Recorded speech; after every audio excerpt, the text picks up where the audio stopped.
Look up at the night sky and you see infinite possibilities. But what if the greatest mystery in the universe isn't floating millions of miles above our heads, but is buried deep beneath our very own feet?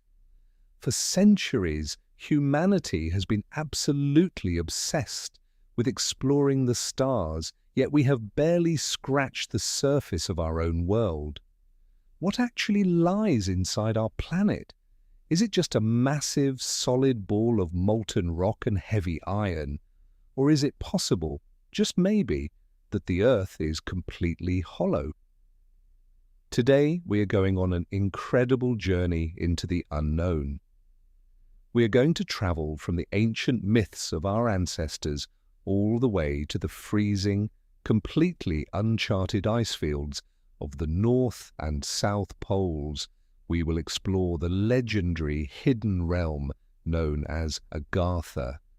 Imagine a massive world existing right under our noses, illuminated by its own glowing inner sun, complete with vast underground oceans, hidden continents, and ancient civilizations living in perfect peace while we go about our daily lives on the surface. This is a story where ancient legends, military secrets, and the absolute limits of human imagination collide. Before we dive deeper, ignite that like button. Tell me in the comments where you are listening from, what time it is there. The visuals are here to add context, but they aren't necessary to follow along. So get comfortable, keep an open mind, and let's take a journey straight to the center of the Earth. To truly understand the hollow Earth theory, we first have to completely forget everything we were ever taught in middle school science class. We have to erase those familiar, brightly colored diagrams from our textbooks. You know the exact ones I am talking about, the diagrams that slice the Earth open like a giant, colorful layer cake. In the standard, accepted scientific model, we are told that our planet is basically a giant, solid bowling ball. You have the thin outer crust that we live on, followed by a massive, deep layer of hot rock called the mantle, then a swirling outer core of liquid metal, and finally a super dense, incredibly hot inner core made of solid iron and nickel. But what if that diagram is completely wrong? What if the Earth isn't a solid bowling ball at all? Instead of a bowling ball, I want you to picture a tennis ball, or better yet, imagine a hollow rubber ball. The hollow Earth theory proposes exactly that. It suggests that the Earth is not a solid sphere of rock and magma, but rather a massive, thick shell with a vast, completely empty space in the middle. According to most versions of this theory, the ground beneath our feet, the crust and the rock that makes up our mountains, ocean floors and continents is only about 800 miles thick. That is just a fraction of the Earth's total size. Once you drill down past that 800-mile shell, you wouldn't hit a core of molten iron. Instead, you would break through the ceiling of a completely new, hidden world. Now, right away, the logical part of your brain is probably flashing warning signs. Or you might be asking, wait a minute, if the Earth is hollow, why don't we just fall in? What about gravity? This is where the theory gets incredibly fascinating and honestly, a little mind-bending.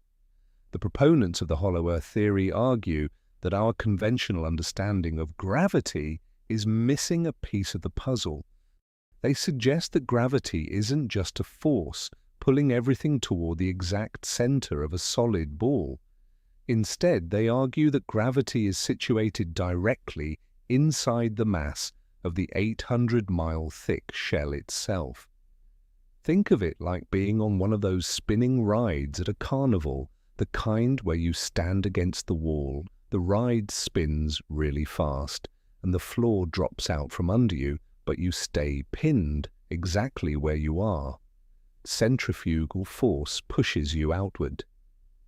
In the hollow Earth model, gravity pulls toward the center of the crust from both sides, This means that if you were standing on the surface of the Earth, gravity holds you down to the ground. But if you somehow traveled all the way through the 800-mile crust and emerged on the inside of the hollow sphere, gravity would pull you down to the inner floor as well. You would be standing on the inside of the shell with your head pointing toward the center of the empty void, completely, perfectly balanced. You wouldn't float away and you wouldn't fall into the center. You would feel just as firmly planted on the ground as you do sitting in your chair right now. But what would you actually see if you were standing on the inside? If you are inside a hollow sphere, wouldn't it just be pitch black? A dark, endless, terrifying cave? Not at all. This is the most beautiful and wild part of the hollow earth theory, the concept of the inner sun. Proponents of the theory claim that at the very center of this hollow void, suspended perfectly in the middle by the equal pull of gravity from all sides of the shell, is a miniature sun. Sometimes referred to in lore as the smoky god, this central sun isn't a massive, raging ball of nuclear fusion like the actual sun in our solar system. Instead, it is described as a glowing anomaly, perhaps a concentrated ball of electromagnetic energy, or a small, contained star that gives off a softer, more diffused light. Because this inner sun is suspended right in the center of the hollow planet, it never sets. There is no sunrise and there is no sunset. There is no night. The inner world is bathed in a perpetual, endless daytime. Travelers and theorists have described the light as a golden, hazy twilight, like the glow of a late afternoon that simply lasts forever. Because there are no changing seasons and no harsh, freezing nights, the climate inside the hollow earth is said to be an absolute paradise. It acts like a giant planetary greenhouse. This perfect, endless greenhouse effect leads us to the internal landscape. If you were standing on the inner crust, looking out, the view would shatter everything you know about perspective. On the outer surface of the Earth, when you look straight ahead, the horizon eventually curves downward and out of sight. That is why ships seem to disappear hull first over the ocean. But on the inside of a hollow sphere, the world is concave. The horizon wouldn't curve away from you, it would curve upward, all around you. Imagine living at the bottom of a gigantic bowl.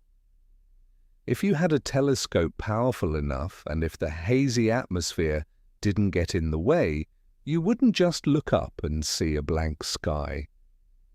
You would look up past the inner sun and actually see the other side of the world directly above your head. You could look up into the sky and see oceans, mountains, and continents hanging upside down hundreds of miles above you. And what exactly makes up those continents and oceans? The theory claims that the inside of the Earth mirrors the outside, but amplified. There are massive, sprawling oceans, potentially even larger and deeper than the Pacific or the Atlantic. But because of the perfect warm climate and the endless daylight, the plant and animal life would be radically different from anything we know today. Think of prehistoric jungles, lush, thick and green, covering the land. Without the harshness of winter to stunt their growth, trees could grow hundreds of feet taller than the massive redwoods in California. And where there are giant forests, there are giant animals. Many hollow earth enthusiasts believe that creatures long extinct on the surface, like woolly mammoths, giant sloths, and even dinosaurs, are still alive and thriving in the inner world, completely protected from the ice ages and asteroid strikes that devastated the outer surface.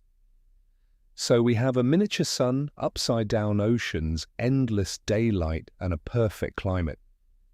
The million-dollar question is, if this incredible world is really down there, how on earth do you get inside?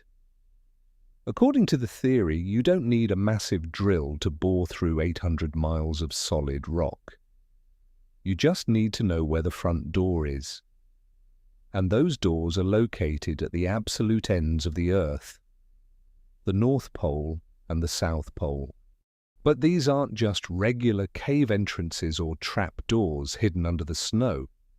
The Hollow Earth model suggests that the Earth isn't actually a perfect sphere.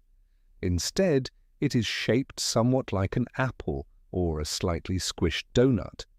At the very top, the North Pole, and the very bottom, the South Pole, the crust gradually curves completely inward. These polar openings, sometimes called Simmy's holes, after one of the theory's earliest and most vocal supporters, are said to be absolutely massive, up to 1,400 miles wide. Because the curve is so gradual, the theory states that a ship or an airplane could travel right over the edge of the opening and enter the hollow interior without the crew even realizing they were going inside. It wouldn't be like falling down a well. The transition would be smooth.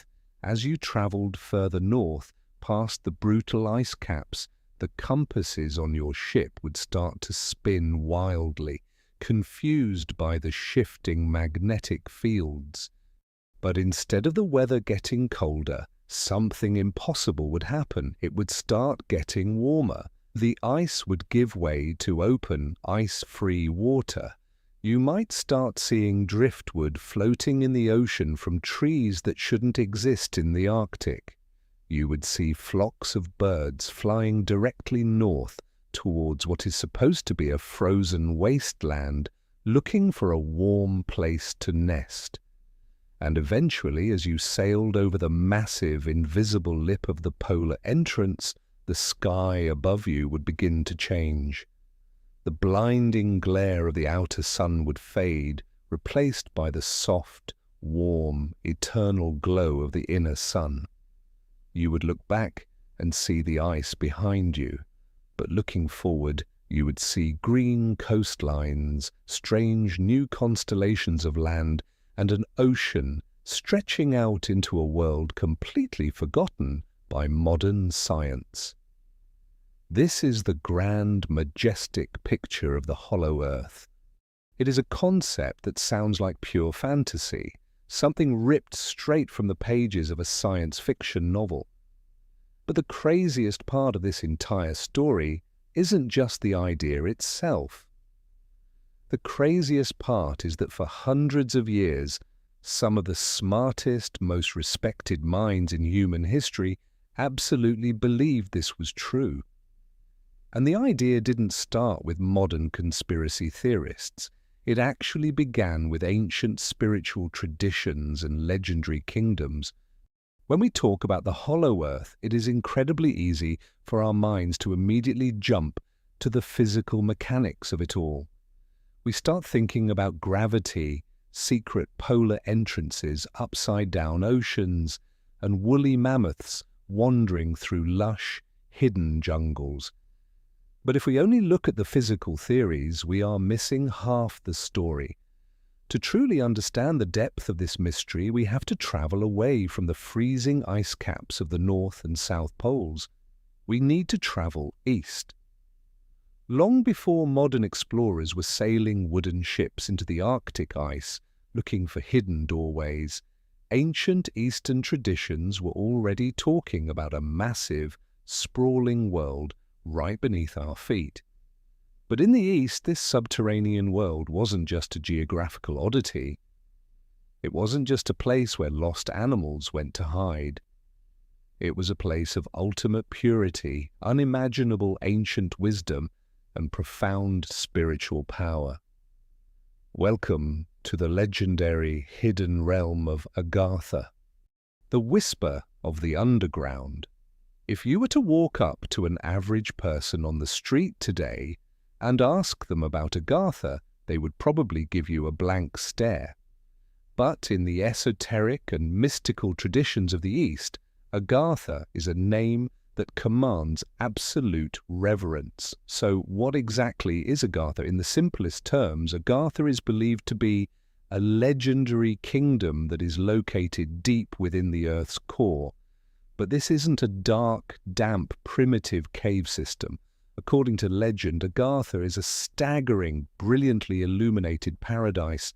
It is an entire subterranean continent complete with glowing, crystal-lit cities, massive libraries that hold the forgotten history of humanity, and a population of highly evolved, deeply spiritual beings. The story goes that thousands of years ago, long before the history books we read in school even began, there was a golden age on the surface of the earth. Humanity was advanced, peaceful, and deeply connected to the universe. But as time went on, the surface of the world became corrupted. Wars broke out, massive cataclysms, perhaps giant floods, devastating earthquakes, or even ancient, incomprehensible weapons began to tear the surface world apart. Instead of staying on the surface to fight and be destroyed, the wisest, most advanced, and most peaceful members of the human race made a choice. They packed up their incredible technology, their endless libraries of knowledge, and their spiritual masters, and they went underground. They literally buried themselves to save the best parts of humanity. They sealed the doors behind them, leaving the rest of us on the surface to rebuild from the ashes, completely unaware that an advanced civilization was quietly watching us from below. How the West discovered the East's greatest secret. You might be wondering, if this is a secret Eastern legend, how do we know so much about it today? How did the story of Agartha make its way from the remote, snow-capped peaks of the Himalayas to the bustling cities of the West? To answer that, we have to look at a fascinating figure from the 19th century, a French intellectual and writer named Alexandre Saint-Yves d'Alveydre. In the late 1800s, Europe was absolutely obsessed with the occult, the mystical, and the ancient secrets of the East. People were desperate to find hidden meaning in a world that was rapidly becoming industrialized and mechanical. Saint-Yves d'Alveydre was one of these seekers. In 1886, he published a book that shocked the European intellectual world. In it, he claimed that he had been visited by Eastern teachers, mystics, who had traveled to Europe from the deep mountains of Asia. These teachers, he said, had revealed to him the existence of Agartha. He didn't describe Agartha as a myth or a fairy tale. He described it as a very real, tangible, and highly structured society. He wrote that Agartha was a massive subterranean network of cities with a population numbering in the millions. These people lived in a society completely free of crime, poverty, and war. They were ruled not by politicians or generals, but by spiritual scientists, men and women, who had mastered both the physical laws of the universe and the spiritual laws of the soul. Saint-Yves claimed that the Agarthans possessed technology that would make our modern computers and rockets look like stone tools. They had ways to travel instantaneously, ways to communicate across the globe without wires, and most importantly, they possessed the true history of the Earth, stretching back millions of years. But why, Saint-Yves asked, didn't they just come up to the surface and fix our broken world? The answer he was given was chillingly simple: we are not ready. The Agarthans believed that if they shared their advanced technology and their endless energy sources with the surface world, we would just use it to build better weapons and destroy ourselves completely. So, They wait. They wait for a time when humanity on the surface finally matures, stops fighting, and proves that we are worthy of joining their underground utopia. The scientist who saw the ground stop. If you think a 19th century French writer sounds a bit too much like a fantasy novelist, let's fast forward to the 1920s. Let's look at the story of a man who was the exact opposite of a mystical dreamer, a hardened, rational Polish scientist and explorer named Ferdynand Ossendowski. Ossendowski's story is one of the most compelling and dramatic pieces of the Hollow Earth puzzle. In 1920, during the absolute chaos and bloody violence of the Russian Civil War, Ossendowski was forced to run for his life.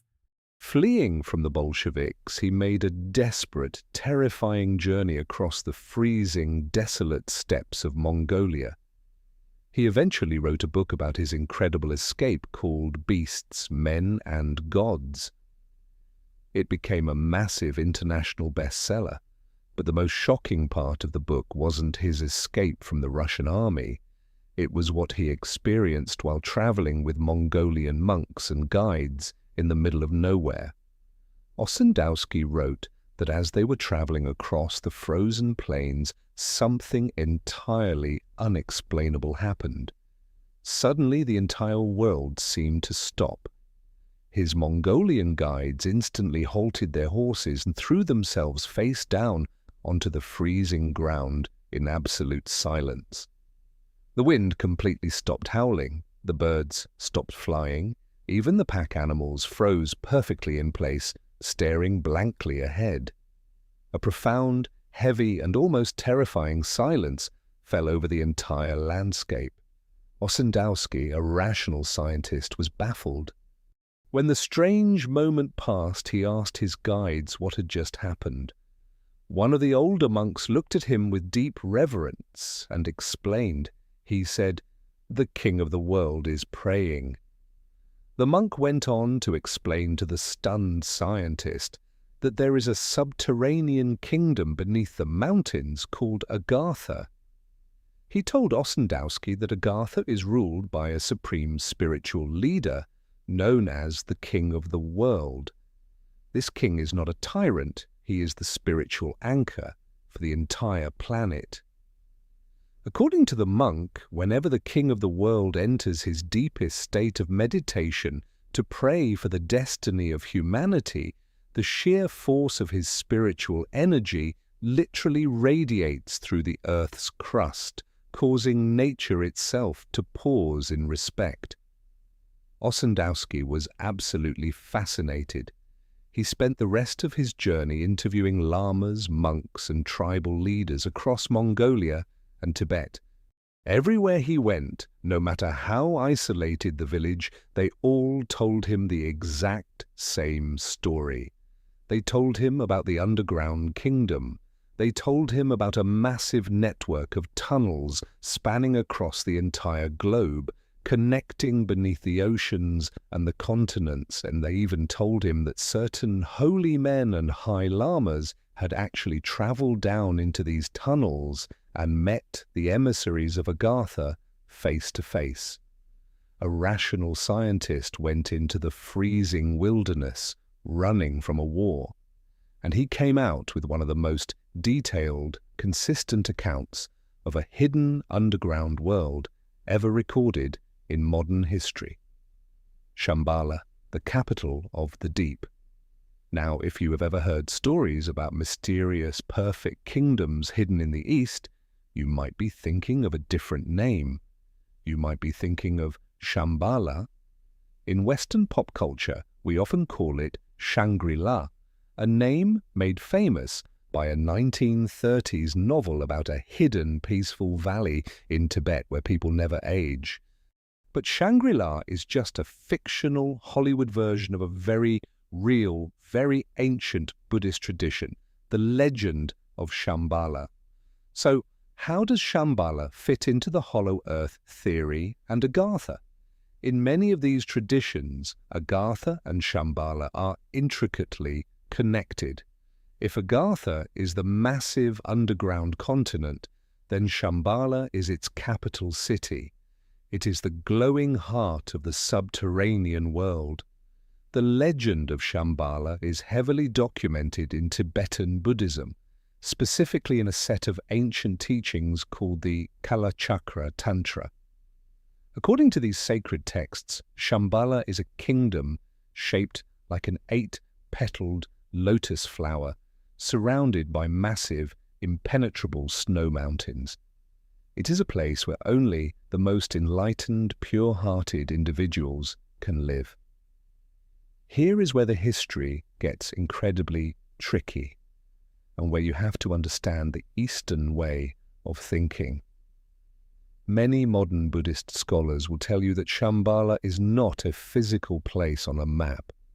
They argue that it is a metaphor. They say it is a pure land, a state of mind, a spiritual destination that you can only reach through years of intense meditation and enlightenment. It is the peace you find within yourself. But for thousands of years there were, and still are, many who believe that Shambhala is a completely physical reality.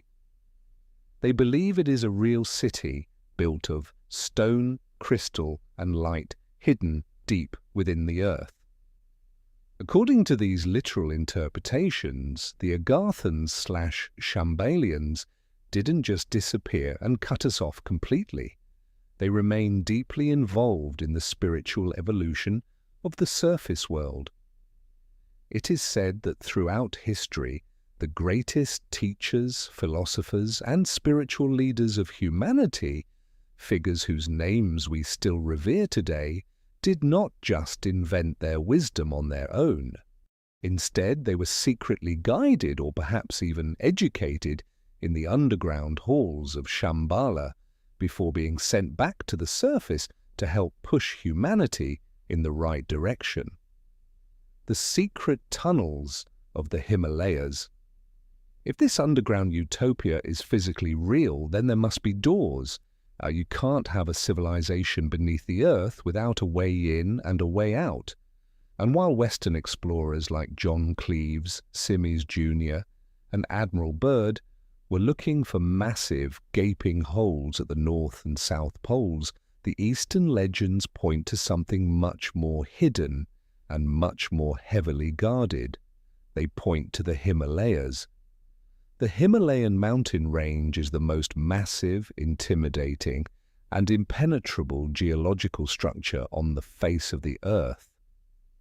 It is a jagged wall of rock and ice that separates the Indian subcontinent from the Tibetan plateau. Even today, with satellite mapping, GPS, and modern climbing gear, there are countless valleys, crevices, and cave systems in the Himalayas that no human eye has ever seen. According to the legends of Agartha, the Himalayas are not just mountains, they are the roof of the underground world. The stories claim that deep within the most remote, isolated monasteries in Tibetan India, there are secret, heavily guarded doorways. These are not grand, glowing portals. They might look like a simple wooden door at the back of a dusty, ancient library, or a heavy stone slab hidden behind a massive golden Buddha statue. Only the highest-ranking monks, the Grand Lamas who have sworn oaths of absolute secrecy, know exactly where these doors are. It is said that if you were to open one of these doors, you would find a steep, dark, ancient staircase carved directly into the living rock of the mountain. These stairs do not just go down a few dozen feet into a wine cellar, they go down for miles. They spiral deeper and deeper into the Earth's crust, passing through natural caverns and ancient, artificial tunnels carved by technologies we cannot comprehend. As you descend, the bitter, freezing cold of the high Himalayas begins to fade. The air grows warmer, and eventually the pitch-black darkness of the tunnel is broken by a soft, luminescent glow. You step out of the tunnel and find yourself standing on a massive cliff, looking out over a sprawling, underground cavern so large that it contains its own weather systems, its own clouds, and its own glowing artificial light source. One of the most famous rumors regarding these tunnel entrances surrounds the Potala Palace in Lhasa, Tibet. For centuries, the Potala Palace was the winter residence of the Dalai Lama. It is a massive, towering fortress of a building containing thousands of rooms, shrines, and deep, dark dungeons. Rumors have persisted for generations that at the very bottom of the Potala Palace, far below the foundation that tourists see today, lies one of the primary ancient entrances connecting the surface of Tibet directly to the underground kingdom of Agartha, the technology of the inner world. Let's stop and think about the logistics of this for a second. If there is a massive civilization living underground, how exactly do they survive? We are talking about millions of people living in a closed ecosystem. According to the legends passed down through esoteric texts and the claims of explorers who say they have learned the secrets of Agartha, the inhabitants are not living like cavemen huddling around a campfire. They are living in absolute luxury, powered by a mastery of the natural world. First, there is the issue of light. You cannot grow food, and you cannot sustain human psychology in total, endless darkness. The legends describe the cities of Agartha as being brilliantly lit, but not by burning coal or nuclear reactors. They use a form of crystal technology. It is said that they have found a way to harness and amplify the natural electromagnetic frequencies of the Earth itself, channeling that raw planetary energy through massive, specially tuned crystals that glow with the intensity of the sun, bathing their cities in endless, clean, radiant light. Second, there is transportation. The legends of Agartha frequently intersect with ancient Indian texts that describe flying machines known as vimanas. These texts, written thousands of years ago, describe complex aerial vehicles that can hover, fly at incredible speeds, and travel into space. Hollow Earth theorists suggest that these vimanas were not just mythical chariots of the gods. They were, and perhaps still are, the primary mode of transportation for the Agarthans.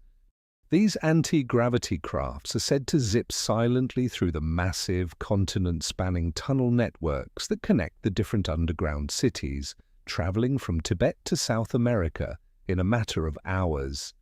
The ultimate vault of human history. But perhaps the most profound aspect of the Agartha legend isn't their flying machines or their crystal cities. It is their library.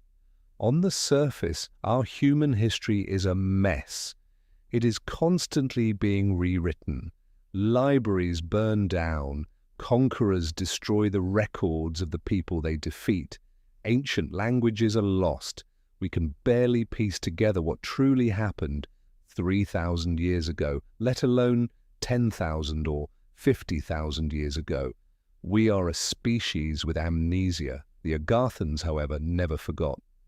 The legends say that in the deepest, most secure vaults of Shambhala, there exists an archive that contains the true, unbroken history of humanity and the Earth.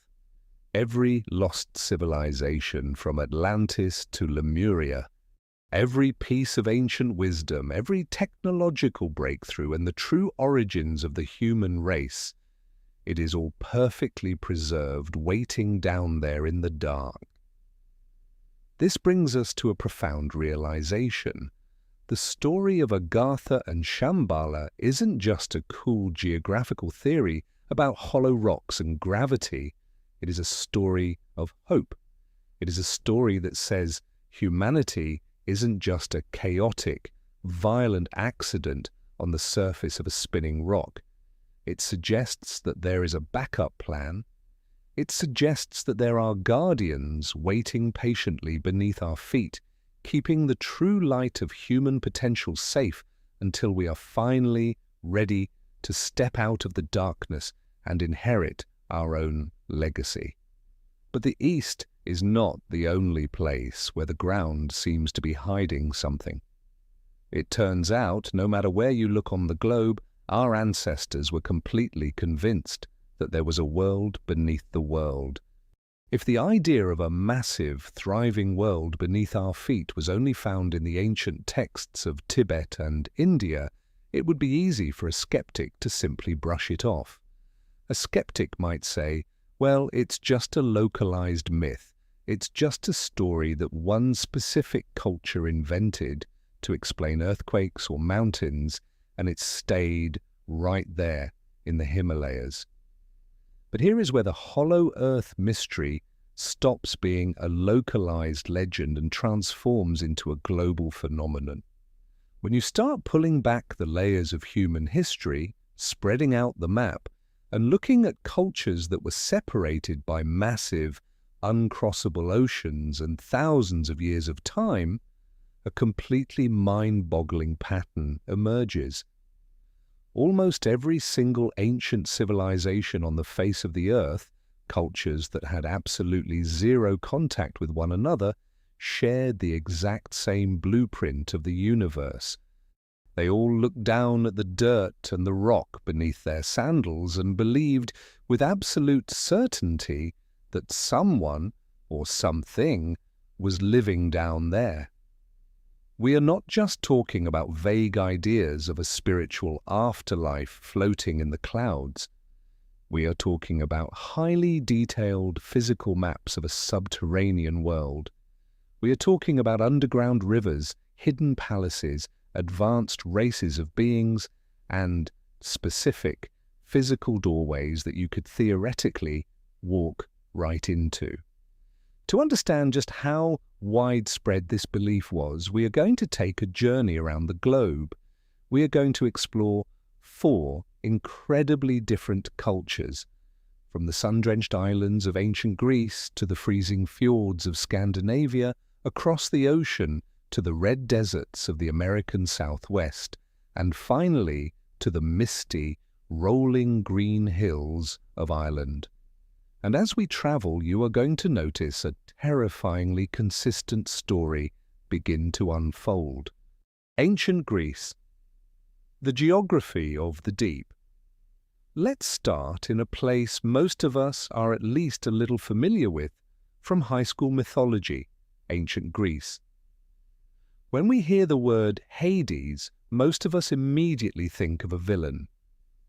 Thanks to modern movies and pop culture, we picture a guy with flaming hair sitting in a dark, fiery cave, laughing evilly.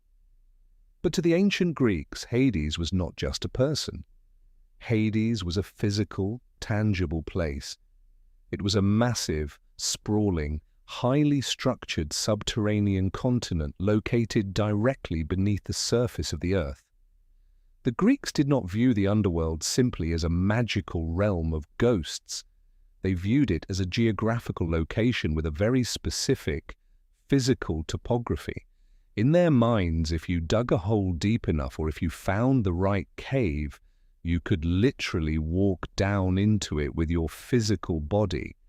According to Greek cosmology, the underground world was vast and strictly organized, much like a modern city with different zoning districts. To get there, you first had to cross a massive, sluggish underground river called the Styx. The Styx wasn't a metaphor. The Greeks believed it was a real, physical body of dark water deep within the earth's crust that separated the land of the living from the land of the dead. You couldn't just swim across it. You had to pay a ferryman named Charon to row you across in his boat. This is exactly why the ancient Greeks buried their dead with coins placed over their eyes or in their mouths. It was literal toll money for the underground ferry. Once you crossed the river, you entered the main continent of Hades, And this place was incredibly diverse. It wasn't just a single dark cavern. If you were just an average, everyday person who lived a completely normal, unremarkable life, you went to a place called the Asphodel Meadows. Imagine an endless, flat, grey prairie deep underground, bathed in a perpetual shadowy twilight. It wasn't torture, but it wasn't a party either. It was simply a quiet, neutral existence. But if you dug even deeper, far below the Asphodel Meadows, you would find a place called Tartarus. Tartarus was the absolute basement of the earth. It was a massive, heavily fortified abyss surrounded by walls of solid bronze and a river of literal fire called the Phlegethon. The Greeks believed Tartarus was so far underground that if you dropped an anvil from the surface of the earth, it would take 9 full days and 9 full nights of falling at maximum speed just to hit the floor of Tartarus. This was the maximum security prison of the hollow earth, where the gods locked up the titans, giant, ancient beings of immense power who had ruled the world before humanity even existed. On the complete opposite end of the spectrum, the Greek underworld also had its own VIP section, a true subterranean paradise called the Elysian Fields. If you were a great hero or someone favored by the gods, you were sent here. The Elysian Fields were not dark or gloomy. Greek poets described them as having their own atmosphere, their own glowing stars, and their own radiant inner sun that provided perfect, endless daylight. The inhabitants of Elysian Fields lived in absolute luxury, participating in athletic games, listening to beautiful music, and relaxing in lush, green, underground meadows that never experienced winter. Notice the parallels here? We have an underground world with its own light source, perfect weather, and ancient, powerful beings. It sounds incredibly similar to the Eastern legends of Agartha, doesn't it? And the Greeks firmly believed that the doorways to this world were right in their backyards. All over ancient Greece and Rome, there were specific caves, sinkholes, and volcanic vents known as Plutonians, or Gates of Hades. One of the most famous was located at Eleusis, near Athens. Another was at Cape Matapan, at the southernmost tip of mainland Greece. People would travel to these caves feeling the strange, often toxic vapors leaking up from the deep cracks in the earth, and they knew with absolute certainty that they were standing on the roof of a massive, populated empire beneath their feet. Norse mythology, Svartalfheim, and the master engineers of the deep. Now let's travel north, away from the warm Mediterranean sun, to the freezing, rugged landscapes of Scandinavia. The Vikings and the ancient Norse people had a very different way of looking at the universe, but their belief in a populated, highly advanced underground world was just as strong. To understand the Norse worldview, you have to picture a massive cosmic tree called Yggdrasil. The Norse didn't use modern maps. They used the concept of this gigantic ash tree to explain how the universe was connected.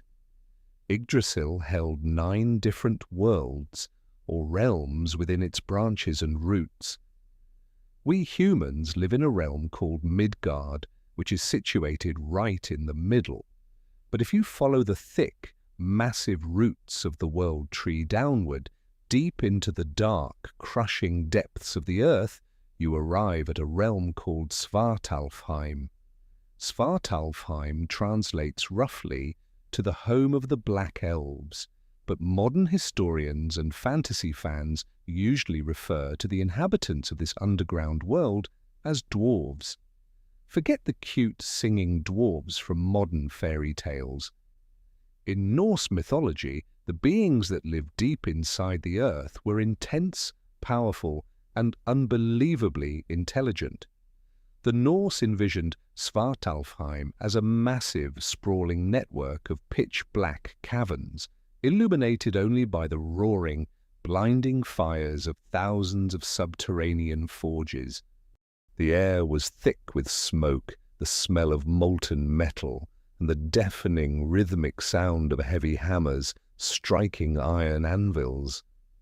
There were underground rivers, bottomless chasms, and veins of gold and precious gems so massive they defied human comprehension.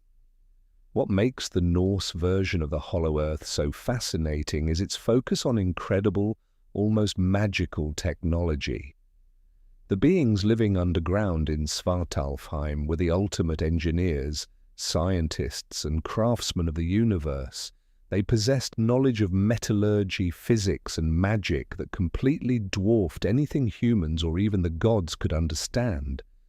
According to the ancient sagas, almost every powerful, magical item used by the gods in Asgard was actually manufactured deep underground by these subterranean engineers. When Thor needed a weapon powerful enough to crush mountains, he didn't make it himself. He had to go to the deep underground caverns of Svartalfheim, where the master craftsman brokered a deal to forge Mjolnir, his legendary hammer. When Odin, the king of the gods, needed a magical spear that never missed its target, it was brought up from the hollow depths of the earth. They even built a magical mechanical boar with golden bristles that glowed in the dark and could run faster than any horse, and a massive ship that could fold up and fit inside a person's pocket. The Norse people looked at the jagged mountains, the deep, dark caves, and the volcanic activity in places like Iceland, and they imagined a booming, highly industrialized civilization operating just out of sight. To the Vikings, the underground wasn't a place of the dead. It was a place of extreme heat, intense labor, and advanced technological creation. It was a factory of the gods hidden inside the crust of the planet. Native American traditions, the ant people, and the Great Emergence. Now, let's cross the Atlantic Ocean and step into a completely different environment, the harsh, breathtaking red rock deserts of the American Southwest. Here, among the ancient mesas and deep canyons of Arizona and New Mexico, the Hopi people have maintained a continuous, unbroken oral history that spans thousands of years. And at the very core of their religion and their history is a story that fits perfectly into the Hollow Earth narrative. But the Hopi don't view the underground as a place where you go after you die. To them, the underground is where we all came from. It is the cradle of human survival. To understand the Hopi worldview, you have to understand their concept of cyclical time. They believe that we are currently living in the fourth world. According to their ancient teachings, there were three complete, flourishing worlds that existed before ours, and each one of those previous worlds was utterly destroyed by a massive global cataclysm because humanity became greedy, violent, and forgot their spiritual connection to nature. The first world was supposedly destroyed by fire, perhaps massive volcanic eruptions or an asteroid strike. The second world was destroyed by ice, a great freezing that encased the planet. The third world was destroyed by an immense global flood. So if the surface of the Earth was completely wiped out 3 separate times by fire, ice, and water, how did humanity survive to make it to the fourth world? The Hopi answer is simple and stunning. We went underground. According to their legends, right before each great cataclysm hit, the most pure-hearted and spiritual members of humanity were warned by the Creator. They were told to follow a mysterious cloud by day and a moving star by night, which led them to a specific, sacred location. There, the earth opened up, and they were greeted by an advanced, benevolent race of subterranean beings that the Hopi call the Anusinom, which translates directly to the ant people. The ant people did not look like giant, scary insects. They were described as humanoid, but with unusual proportions, perhaps thinner, with larger heads resembling the shape of an ant. But more importantly, the ant people were incredibly wise, peaceful, and technologically advanced when it came to underground survival. The legend says that the ant people took the chosen humans deep down into their subterranean cities, while the surface of the earth was being burned to ash, buried under miles of glacial ice, or drowned under raging oceans. The humans lived safely inside the hollow earth. The ant people taught the humans how to store food for long periods, how to live in the dark, and how to maintain their spiritual harmony. The Hopi legends speak of the ant people with massive respect, noting that these underground beings even reduced their own food rations so that the surface humans would have enough to eat during the long, dark years of waiting. Finally, when the cataclysm on the surface was over and the earth had healed, it was time for humanity to return. But they couldn't just walk out a front door. The legend states that a massive hollow bamboo reed was planted, and it grew all the way from the deep underground cities up through the crust of the earth, piercing the surface. The humans climbed up inside this hollow reed, emerging blinking and blinded by the sun into the brand new fourth world. This point of emergence is considered incredibly sacred. The Hopi call it the Sipapu.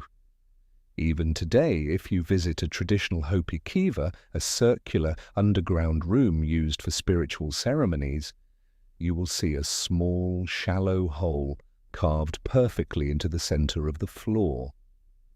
That hole is the Sipapu. It is a constant, physical reminder that their ancestors literally crawled out of a massive, populated, hollow void deep within the earth to survive an apocalypse. When you compare the Hopi legend of the ant people to the Eastern legend of Agartha, the similarities are enough to give you chills. Both stories feature a technologically and spiritually advanced race living deep underground. Both stories involve the surface world being destroyed by war or cataclysm, and both stories involve the underground beings sheltering humanity, acting as the guardians of human survival. It is the exact same story told by people separated by thousands of miles of ocean and desert. Celtic mythology, the Hollow Hills, and the Tuatha De Danann. For our final stop, we are going to travel to the misty, rain-swept islands of Ireland and Scotland. The ancient Celtic people didn't have towering mountains like the Himalayas or massive, gaping canyons like the American Southwest. Their landscape was defined by rolling green hills, dense forests, and hidden valleys. And yet they completely believed that the earth beneath their feet was hollow and fully populated.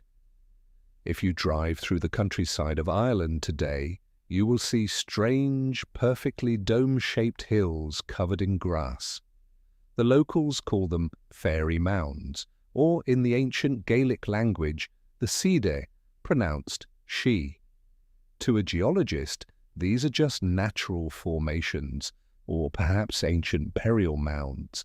But to the ancient Celts, these green hills were literal physical doorways into a sprawling, magical underground dimension. The Celts believed that these mounds were not made of solid dirt.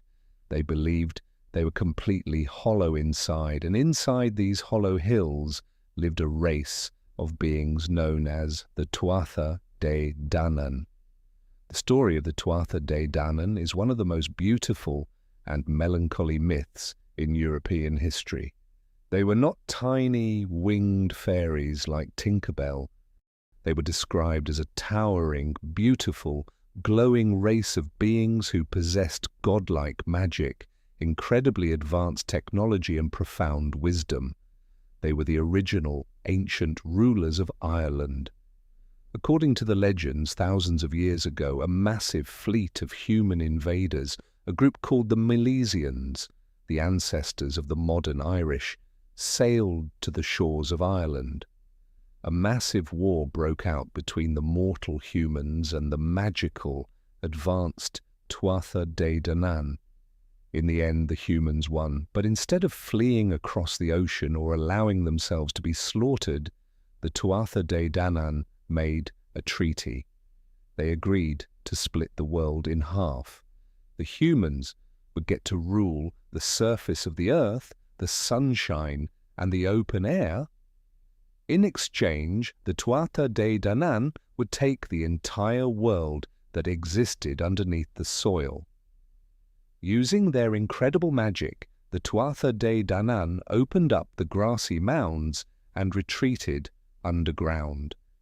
They pulled the doors shut behind them, effectively disappearing from human sight. But they didn't just sit in the dark.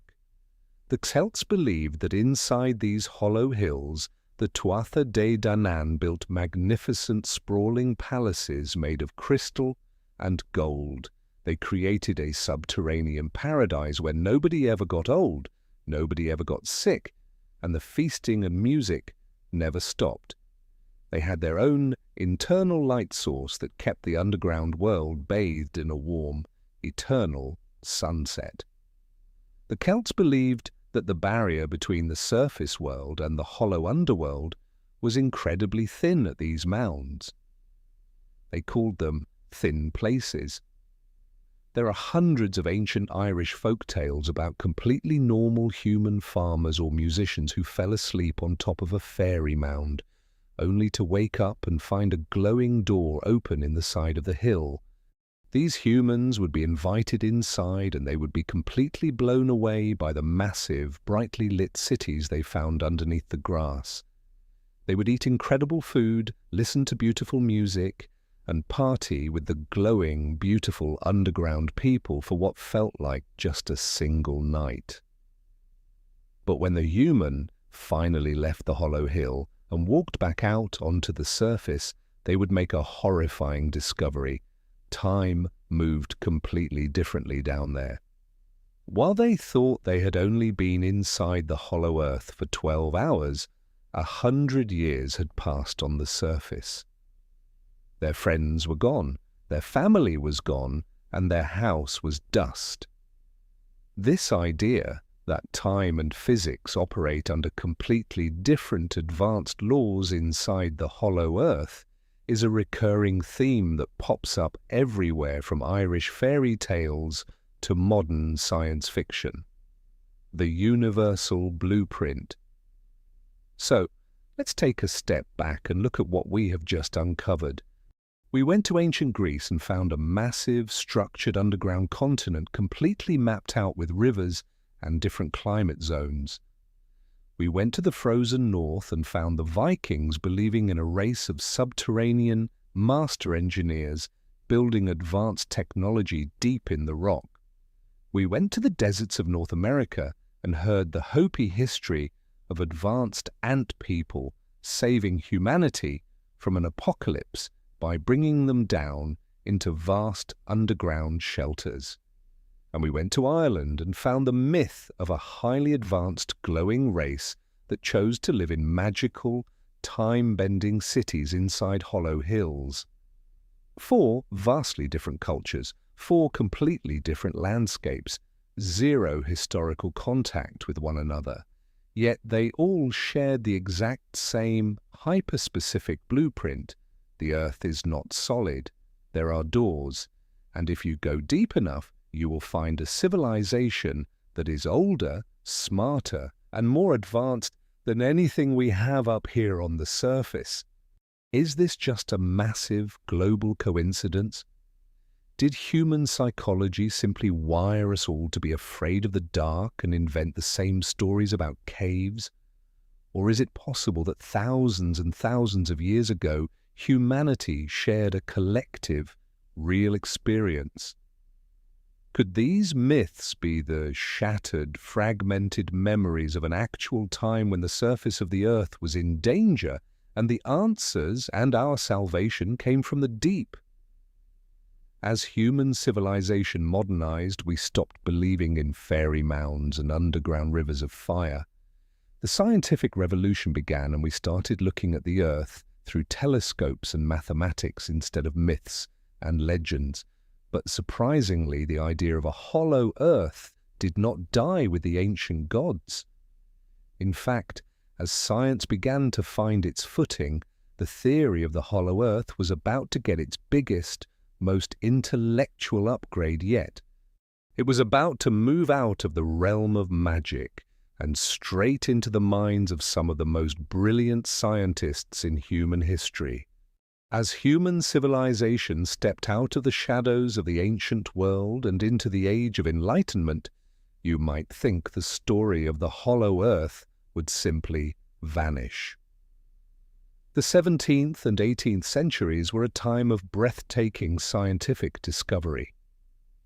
Humanity was finally trading in its ancient scrolls and mythological maps for telescopes, microscopes, and rigorous mathematics.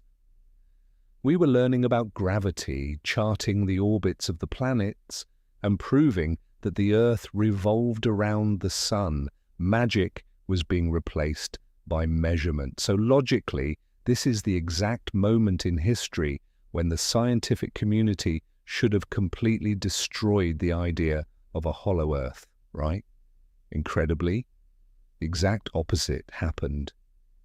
The idea didn't die. Instead, it received its biggest, most legitimate upgrade ever. It moved out from the dark, smoky kivas of the Hopi and the fairy mounds of Ireland and walked straight through the front doors of the most prestigious scientific academies in Europe. The hollow earth wasn't just a fairy tale anymore. For a brief, wild period in human history, it became a cutting-edge scientific theory, championed by some of the most brilliant minds the world has ever known.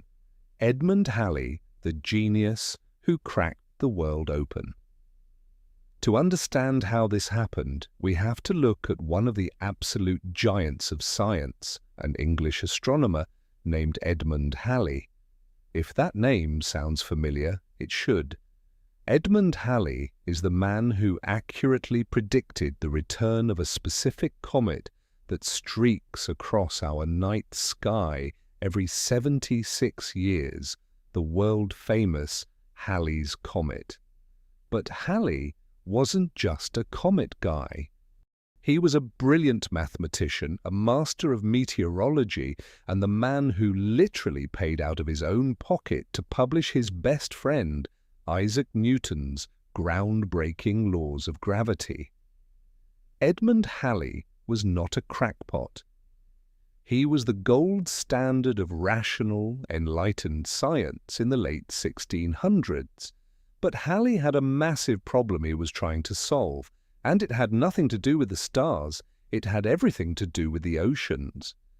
During Halley's time, the British Empire was aggressively expanding across the globe. To do that, they needed ships, and to sail those ships, they relied completely on magnetic compasses. But here was the terrifying problem. Compasses were completely unreliable. Ship captains were noticing that magnetic north didn't always line up perfectly with true geographical north. Even worse, this magnetic variation kept changing depending on where you were on the ocean, and it even shifted from year to year. Imagine trying to drive across the country in the pitch black, but your GPS randomly changes directions every 100 miles. It was an absolute nightmare. Ships were getting hopelessly lost, millions of dollars of cargo and thousands of human lives were being swallowed by the sea because nobody could figure out why the Earth's magnetic field was wandering around like a drunken ghost. Halley was obsessed with solving this puzzle. In 1692, he presented a paper to the prestigious Royal Society of London. After years of studying compass readings from sailors all over the world, Halley concluded that the only logical explanation for a shifting magnetic field was that the Earth could not be a single solid rock. If it were a solid rock, the magnetic field would stay firmly in one place. Because the field was moving, Halley deduced that there must be something massive moving around inside the Earth. His solution was absolutely mind-boggling yet beautifully logical for its time. Halley proposed that the Earth was actually made up of 4 concentric spheres. To picture this, think of a classic Russian matryoshka nesting doll. You open the big wooden doll and there is a smaller one inside. Open that one and there is another one. Halley suggested that the crust we live on is just the outermost shell about 500 miles thick. Inside that shell is a layer of atmosphere, and suspended in that atmosphere is a second, smaller hollow sphere. Inside that one is a third, and finally, right at the center, is a solid inner core roughly the size of the planet Mercury. According to Halley, each of these inner spheres had its own magnetic poles, and most importantly, each sphere rotated at a slightly different speed than the outer crust. So as you sailed across the Atlantic Ocean, the compass wasn't just reading the magnetic pull of the outer crust, it was constantly being tugged and dragged by the invisible, spinning inner planets moving beneath your feet. It was a brilliant, elegant mathematical solution to a deadly real-world problem. But Halley didn't stop there. He let his imagination run wild. He looked up at the aurora borealis, the massive, glowing northern lights that dance across the Arctic sky. At the time, nobody knew what caused them. Halley suggested that the vast, empty spaces between these inner spheres were filled with a glowing, luminous gas that occasionally leaked out through thin spots in the icy poles, lighting up the night sky. And if there was light down there and an atmosphere down there, Halley proposed the ultimate question. Why wouldn't God put life down there? He officially suggested to the scientific community that these inner spheres might be completely covered in lush vegetation and populated by unknown creatures or even advanced civilizations living inside the belly of our world. The mathematicians who built the inner sun, Edmond Halley's theory, was wild, but it opened the floodgates. If the man who mapped the stars and published Newton thought the Earth was hollow, it gave other brilliant minds permission to explore the idea. As we moved into the 1700s, another giant of mathematics supposedly entered the chat, Leonhard Euler. Euler is widely considered one of the greatest and most prolific mathematicians in human history. His equations are still used today in everything from fluid dynamics to structural engineering. While historical records are a bit murky on how passionately Euler actually defended the idea, in the lore of the hollow Earth he is credited with giving the theory a massive upgrade. Euler supposedly looked at Halley's Russian doll model of 4 spinning spheres and decided it was too complicated. The physics of all those planets crashing into each other didn't make sense to him. Instead, Euler streamlined it. He proposed a single, massive, hollow shell. No multiple layers. Just an 800-mile thick crust and a massive, gaping void inside. But Euler solved the lighting problem. He did away with Halley's glowing gas. Euler is credited with being the first major intellectual to introduce the concept of the inner sun, a brilliant, glowing anomaly suspended perfectly in the center of the Earth by the forces of gravity, providing endless daylight and warmth to an advanced inner world. Shortly after, Euler, an eccentric Scottish physicist and mathematician named Sir John Leslie, decided to take it even further. Leslie was a brilliant guy. He literally invented the first artificial ice-making machine, but when it came to the hollow Earth, he thought one inner sun was just too boring. Leslie proposed that there were actually two miniature suns spinning in a tight orbit around each other right in the center of the Earth. He even gave them majestic, mythological names, Pluto and Proserpine. Imagine looking up into the sky of the inner world and seeing two glowing, eternal suns chasing each other across a concave horizon. For over a century, the hollow Earth wasn't just a crackpot conspiracy. It was a perfectly valid, heavily debated scientific hypothesis. But as the 1800s rolled around, science began to advance. Geologists started studying rocks more closely, physics became more refined, and the academic world slowly began to quietly pack the hollow Earth theory away into the dusty basement of mistaken ideas. But out in the public, outside the quiet halls of academia, a completely different story was brewing.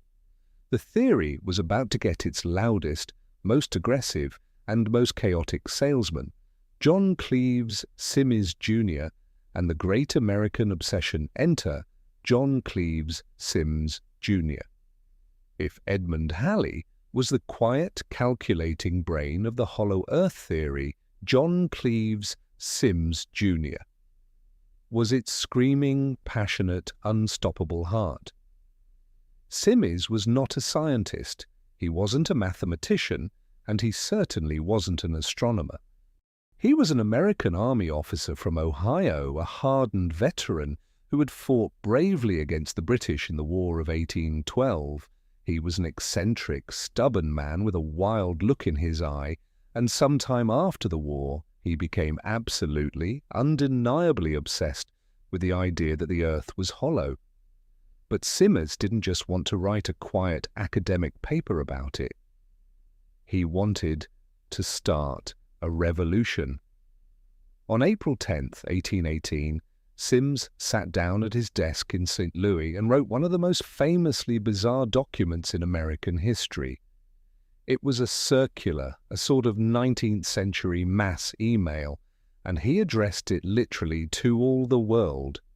The declaration read, "I declare the earth is hollow and habitable within, containing a number of solid concentric spheres, one within the other, and that it is open at the poles 12 or 16 degrees. I pledge my life in support of this truth, and am ready to explore the hollow if the world will support and aid me in the undertaking." He didn't just print a few copies. He printed 500 of them and mailed them to every important person he could think of. He sent them to city mayors, newspaper editors, university presidents, every member of the United States Congress, and even shipped copies across the ocean to the kings and queens of Europe. Most people threw it in the trash, assuming it was the ramblings of a madman. But Simms was completely relentless. His specific version of the theory was unique. He adopted Halley's concentric spheres, but he added a massive, terrifying new feature. Simms claimed that the Earth was chopped off at the top and the bottom. He stated that at the North Pole there was a gaping hole over 4,000 miles wide. At the South Pole there was another hole, perhaps 6,000 miles wide. These massive, terrifying drops into the abyss of the planet became wildly famous. Newspapers and critics jokingly called them Simms holes. Simms abandoned his normal life and spent the next decade traveling up and down the east coast of the United States, giving passionate, exhausting lectures to anyone who would listen. He was notoriously a terrible public speaker, nervous, highly unorganized, and he spoke with a harsh, grating voice. He dragged a massive, custom-built wooden globe around with him. The globe had huge chunks sawed out of the top and bottom, and he would stand on stage, spinning this broken wooden ball, trying to explain how the ocean poured into the holes at the poles and circulated through the center of the Earth to create ocean currents.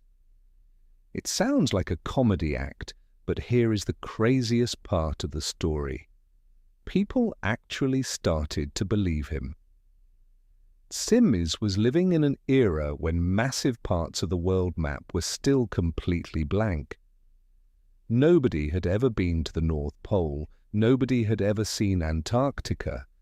The idea that there was a massive hole up there hiding a secret tropical world full of new plants, strange animals, and potentially new customers to trade with was completely intoxicating to the American public. His lectures started selling out. He gained wealthy followers, and eventually the movement became so massive that it literally reached the floor of the United States government. Simmers's most dedicated disciple, an energetic and charismatic man named Jeremiah Reynolds, decided that writing letters wasn't enough. Reynolds organized a massive political campaign demanding that the United States Congress use taxpayer money to fund a massive naval expedition. The goal? Sail straight up to the North Pole, find Sims Hole, sail down into the center of the Earth, and plant the American flag in the inner continente. It sounds like a joke, but in 1823 a politician actually stood up in Congress and formally proposed a bill to fund Sims' Hollow Earth expedition. The room erupted. Some politicians were furious at the sheer stupidity of the idea, arguing it was a massive waste of taxpayer money. Others, caught up in the romanticism and the potential glory of discovering a new world, actually voted for it. The bill was heavily debated, and while it was ultimately voted down, the fact that the United States government seriously considered spending federal money to find a massive hole leading to a subterranean world shows just how deeply this idea had infected the public consciousness. John Cleves, Simmers Jr., literally worked himself to death trying to prove his theory. He died in 1829, completely exhausted and broke, never having seen the ice of the North Pole. But his legacy didn't die. In Hamilton, Ohio, you can still visit his grave today. Sitting right on top of his tombstone is a stone globe carved with a massive, gaping hole right at the top. Simmes failed, but he achieved something much bigger. He transformed the hollow Earth from a quiet mathematical theory into a sprawling global obsession. He planted a seed in the public imagination that massive, undiscovered lands were hiding right behind the walls of polar ice. Decades later, the United States Navy would finally send a massive exploring expedition down to the frozen waters of the Deep South. They didn't find a hole leading to an inner sun. Instead, they discovered the solid, crushing, icy reality of the continent of Antarctica. Science had seemingly won. The maps were being filled in. The world was solid. The holes didn't exist. But as the 20th century dawned, humanity invented the airplane. We were no longer bound to slow wooden ships blocked by walls of ice. We could finally fly over the frozen top of the world. And it was up there, in the blinding white skies above the poles, that the greatest, most controversial, and most legendary chapter of the Hollow Earth mystery was about to be written. If the story of the Hollow Earth had stopped in the 1800s, with eccentric army officers like John Cleves Sims Jr. dragging wooden globes across stages, it would have just been a funny footnote in history. But history is never that simple. The most explosive, controversial, and deeply debated chapter of the Hollow Earth mystery didn't happen in ancient times. It happened in the modern era, right after the most devastating conflict the world had ever seen, World War II. And the main character of this story was not a crazy conspiracy theorist. He wasn't a mystic in a mountain temple, and he wasn't an armchair scientist. He was a genuine, undisputed American hero. His name was Admiral Richard E. Byrd. To understand why the story of Admiral Byrd completely broke the brains of conspiracy theorists around the world, you have to understand who this man was. Richard E. Byrd was a decorated United States Navy officer, a recipient of the Medal of Honor, a pioneering aviator, and the most famous polar explorer of the 20th century. He was a man of absolute science, discipline, and military precision. When Admiral Byrd spoke, the Pentagon listened, the President listened, the world listened. He was the kind of man who dealt in hard facts, freezing temperatures, and survival. So when rumors started circulating that this highly decorated, hyper-rational military commander had actually flown a plane inside the Earth and met a highly advanced subterranean race, the world absolutely lost its mind. This is the story of Operation Highjump, the legendary secret diary, and a flight that supposedly changed the course of human history. Sit back, because this part of the journey plays out like a massive, big-budget Hollywood adventure movie. The Armada heads south, Operation Highjump.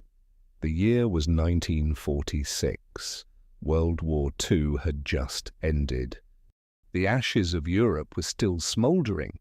The atomic bomb had completely changed the reality of warfare, and the United States and the Soviet Union were quietly beginning the tense, paranoid standoff that would become the Cold War. In the middle of all this geopolitical tension, the United States military did something completely baffling. In August of 1946, the Secretary of the Navy announced a massive, heavily armed expedition to Antarctica.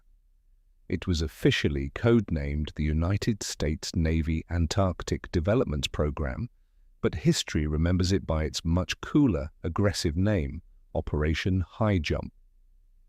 Admiral Richard E. Byrd was chosen to lead it. But this was not a simple scientific mission to count penguins and measure ice thickness. This was an absolute military invasion of the frozen continent. Imagine the sheer scale of this armada leaving the United States coast. Operation Highjump involved an astonishing 4,700 men. It included 13 massive Navy ships, including an aircraft carrier, the USS Philippine Sea, destroyers, a submarine, the USS Senate, massive icebreakers, and a fleet of heavily modified transport planes and helicopters.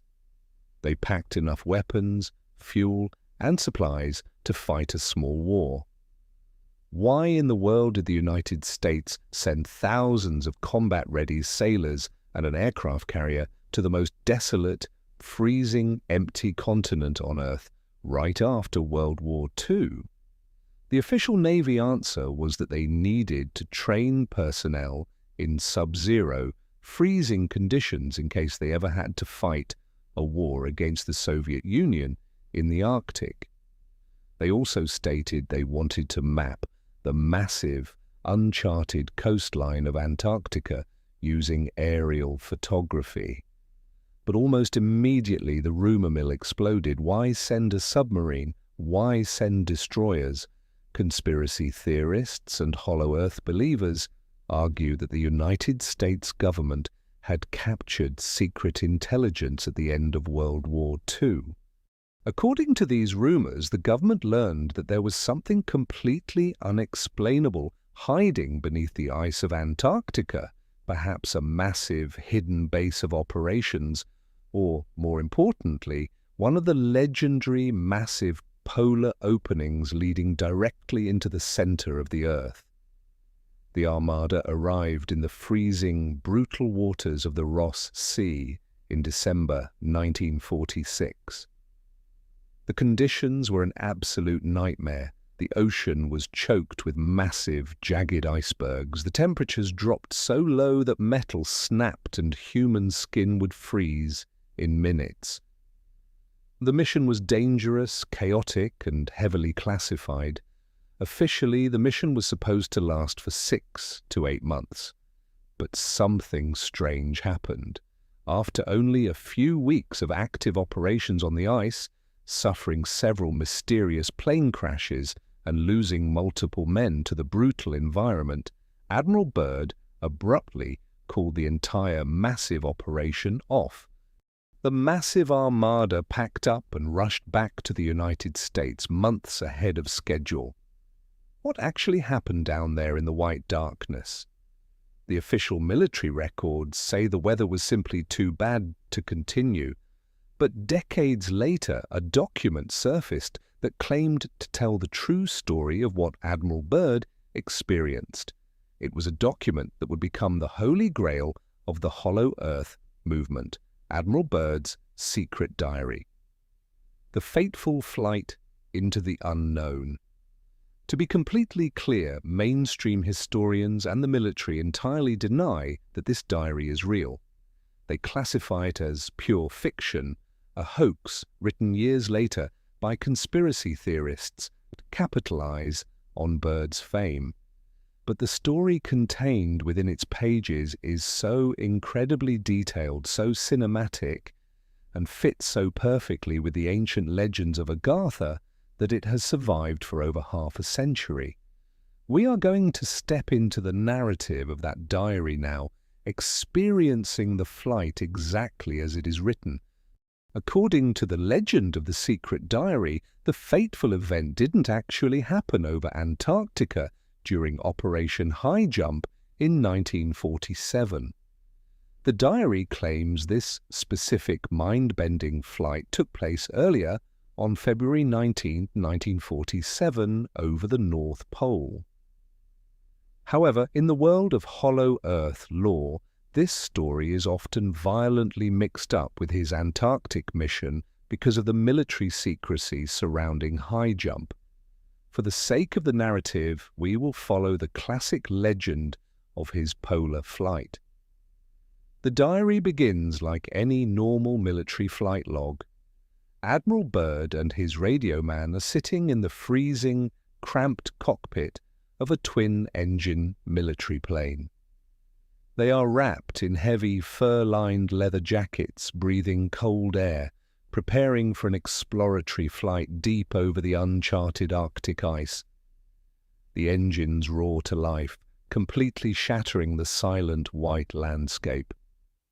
The plane lifts off the runway, banking north. For the first few hours, everything is perfectly normal. Below them is nothing but a terrifying, endless ocean of jagged white ice stretching as far as the human eye can see. The sky above is a brilliant, blinding blue. But as they fly deeper into the absolute center of the polar region, the environment outside the cockpit window begins to change. Byrd notes in the log that he is looking down at a strange coloration in the ice below. It isn't just white anymore. He sees massive patches of deep yellow, red, and purple coloring the snow. He banks the plane, flying in tight, descending circles to get a closer look at this impossible phenomenon. Suddenly, the technology in the cockpit completely betrays them. The magnetic compass, normally a steady, reliable instrument, goes completely insane.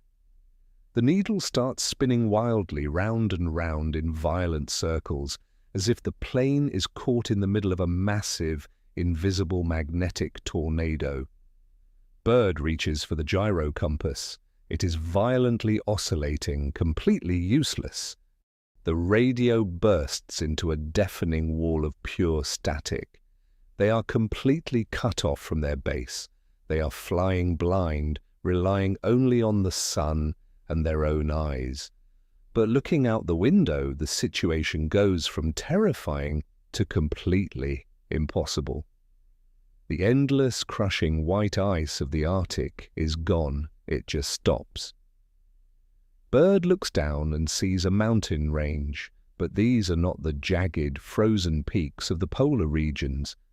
The plane clears the ridge of the mountains, and a massive, sprawling valley opens up below them. It is completely green. Byrd rubs his eyes, thinking he is suffering from snow blindness or a lack of oxygen. But the view remains. Directly below the plane is a vast, lush, vibrant green canopy of thick forests. A shimmering river winds its way through the center of the valley. The brutal, freezing temperature of the Arctic has vanished. The thermometer on the plane's dashboard is rapidly climbing. It hits 40 degrees, then 50, then settles at a comfortable warm 74 degrees Fahrenheit. They are flying over a tropical paradise in the middle of the North Pole, the mammoth and the flying discs. The light outside is entirely wrong. The sun isn't in the sky anymore. Instead, the entire valley is bathed in a strange, hazy, luminescent glow. There are no shadows. It is as if the air itself is generating light. Byrd drops the altitude of the plane, diving closer to the incredibly green forest floor. The trees below don't look like pine trees or normal forest vegetation. They look ancient, massive, resembling a gigantic prehistoric fern forest. And then he sees the movement. Moving slowly through the dense green underbrush below, Byrd spots a massive animal. At first, from the air, he thinks it might be an elephant. He drops the plane even lower, banking hard to the right to circle the creature. He pulls a pair of heavy military binoculars to his eyes. It isn't an elephant. It is a woolly mammoth. It is a massive, towering beast covered in thick, matted brown hair, with gigantic, sweeping, curved tusks. It is just wandering peacefully through the tall, green grass, a creature that modern science claimed had been completely extinct for over 10,000 years, is walking right below a United States military airplane. Byrd wildly commands his radio man to take pictures, but the camera equipment is malfunctioning. Byrd realizes they have flown completely off the map. They haven't just discovered a new island, they have discovered an entirely new reality. He decides it is time to turn around. They need to get back to base and report this impossible discovery. He pulls back on the controls, preparing to ascend and bank the plane around. The controls are dead. The steering yoke in Byrd's hands goes completely limp. The engines of the twin propeller plane suddenly shut off, dying in mid-air. There is no stuttering, no smoke, no mechanical failure. It is as if an invisible, massive hand has simply reached out and disconnected the plane's power. Panic sets in. They are falling. But the plane doesn't drop. It doesn't nosedive into the ancient forest. Instead, it hovers. It is caught in some kind of powerful, invisible, anti-gravity grip. The plane is perfectly balanced in the air, completely silent, floating like a toy. Suddenly, out of the hazy, glowing sky, two strange aircraft appear. They don't have wings. They don't have propellers. They don't have jet engines. They are sleek, metallic, perfectly disc-shaped flying machines. They fly silently alongside Byrd's frozen airplane, boxing him in on both sides. They are terrifyingly fast and move with a grace that completely defies the laws of aerodynamics. Byrd looks closely at the sides of the hovering discs. There are markings on them, strange, ancient symbols that he doesn't recognize. Suddenly, The absolute silence in the cockpit is broken. But it isn't the sound of an engine. The plane's broken radio suddenly crackles to life, and a voice comes through the speaker. The voice is speaking perfect, unaccented English, but it carries a strange musical tone. "Welcome to our domain, Admiral," the voice says warmly. "We shall land you in exactly 7 minutes. Relax, Admiral, you are in good hands." The subterranean city of crystal. The invisible grip takes over entirely. The airplane is gently pulled downward, guided by the 2 metallic flying discs. As they descend further into the valley, the landscape opens up, and Byrd sees something that takes his breath away. Nestled in the center of the massive green valley is a city. But it doesn't look like New York or London. There are no smokestacks, no grimy brick buildings, no roads choked with cars. The city seems to be grown directly out of the earth itself, made of massive, seamless, glowing crystal and shimmering rainbow-colored metals. It pulses with an inner, vibrant light. It looks like a masterpiece of futuristic art, blending perfectly with the surrounding ancient forests. The airplane is floated gently down to the ground, landing perfectly outside the glittering city without the wheels ever touching the runway with force. The engines are still completely dead. The door of the airplane opens. Admiral Byrd steps out into the warm, fragrant air of the inner world. He is greeted by several tall, blonde, incredibly beautiful people. They are wearing simple, elegant, seamless clothing. They are not armed. They exude a feeling of absolute peace, intelligence, and a strange, ancient authority. They do not speak with their mouths. Byrd realizes with a shock that he can hear them in his mind. They are communicating through pure telepathy. They guide Byrd away from his radio man, telling him not to worry. They lead him onto a small, floating platform that has no wheels and no visible engine. It glides silently over the ground, carrying the Admiral toward the center of the massive, glowing crystal city. Byrd is taken inside a towering, beautiful building. The doors slide open automatically without making a single sound. He is offered a drink of a warm, delicious liquid that instantly removes all the fatigue, the freezing cold, and the stress of his flight. Finally, he is brought to a massive, beautifully decorated room. Sitting at a large, polished table is a man. He looks incredibly old, yet incredibly vibrant. His face is carved with the deep lines of immense wisdom, and his eyes are kind, penetrating, and ancient. The tall guides stop at the door and bow deeply. "This is the Master," they tell Byrd in his mind. The warning of the Master. The Master motions for Admiral Byrd to sit down. When he speaks, his voice is deep, melodic, and perfectly clear. He tells Byrd exactly where he is.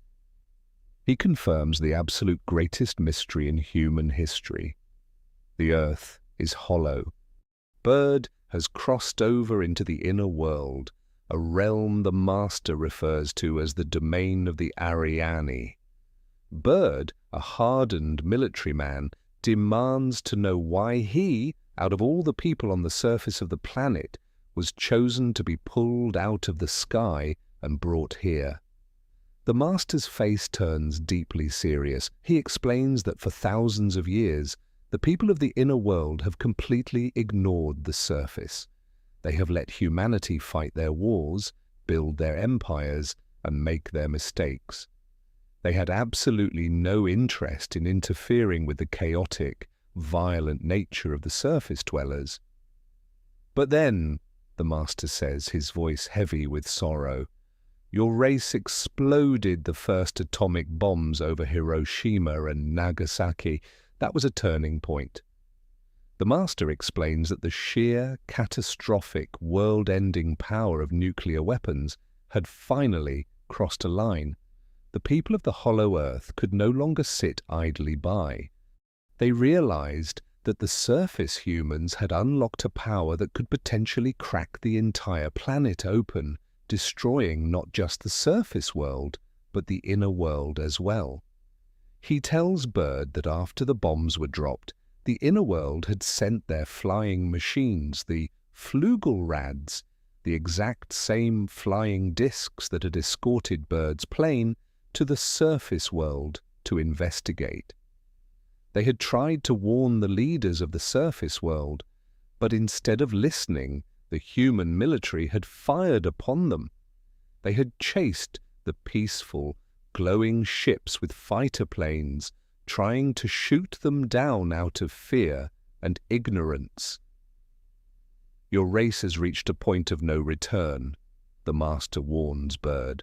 There is a dark storm gathering in your world, a black fury that will not spend itself for many years.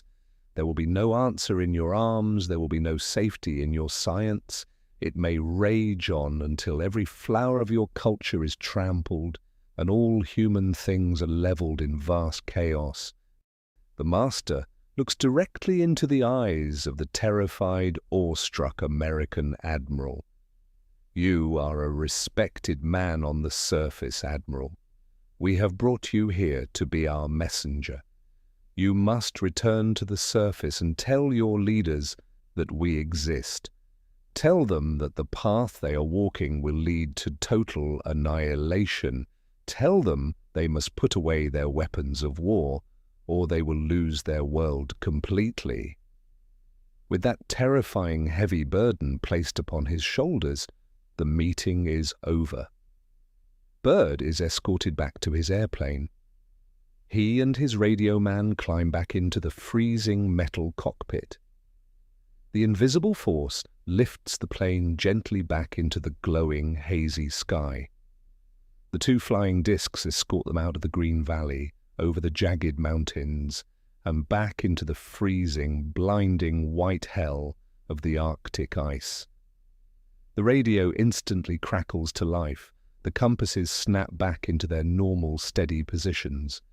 The flying disc suddenly shoots straight up into the sky, disappearing in a blur of impossible speed.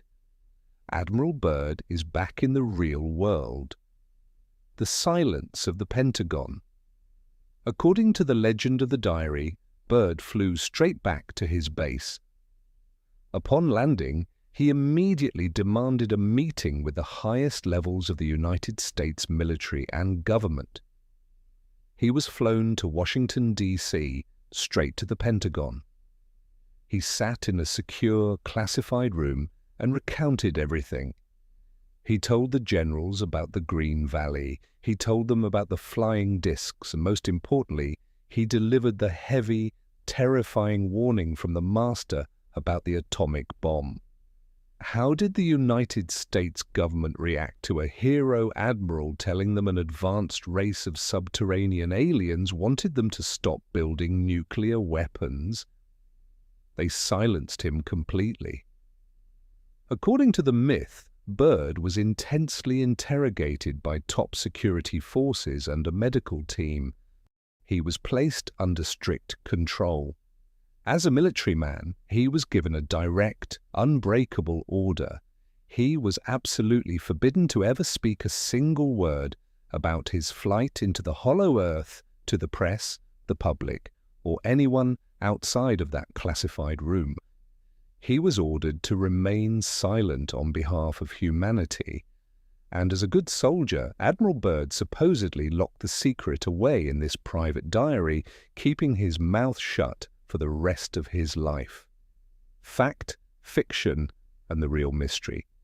Now, as thrilling as the story of the secret diary is, we have to pull back the curtain for a moment and look at reality. Historical researchers have dug deep into this diary. The brutal truth is that there is absolutely zero historical evidence that Admiral Byrd ever wrote it. The diary didn't magically appear until the late 1950s. long after Byrd had passed away. Furthermore, flight logs and historical records show that on the exact date of this supposed incredible flight, February 19, 1947, Admiral Byrd was not flying over the North Pole at all. He was halfway across the world, deeply involved in Operation Highjump in Antarctica. To modern historians, The Secret Diary is a brilliantly written piece of science fiction. It was likely forged by early UFO enthusiasts who wanted to combine the massive popularity of Admiral Byrd with the growing panic over atomic weapons and flying saucers in the 1950s. But here is where the story gets incredibly sticky and why the conspiracy simply refuses to die. Even if the diary is completely fake, Admiral Byrd did say some incredibly strange, deeply unsettling things to the real, completely public media. In March 1947, as Operation Highjump was hastily packing up and retreating from Antarctica, Admiral Byrd gave an exclusive interview to a reporter from a highly respected Chilean newspaper called El Mercurio. The interview was published, and it sent absolute shockwaves through the geopolitical world. Byrd, a rational, decorated military commander, looked at the reporter and stated plainly that the United States needed to immediately adopt defensive measures against the possibility of a hostile invasion. Who was going to invade the United States in 1947?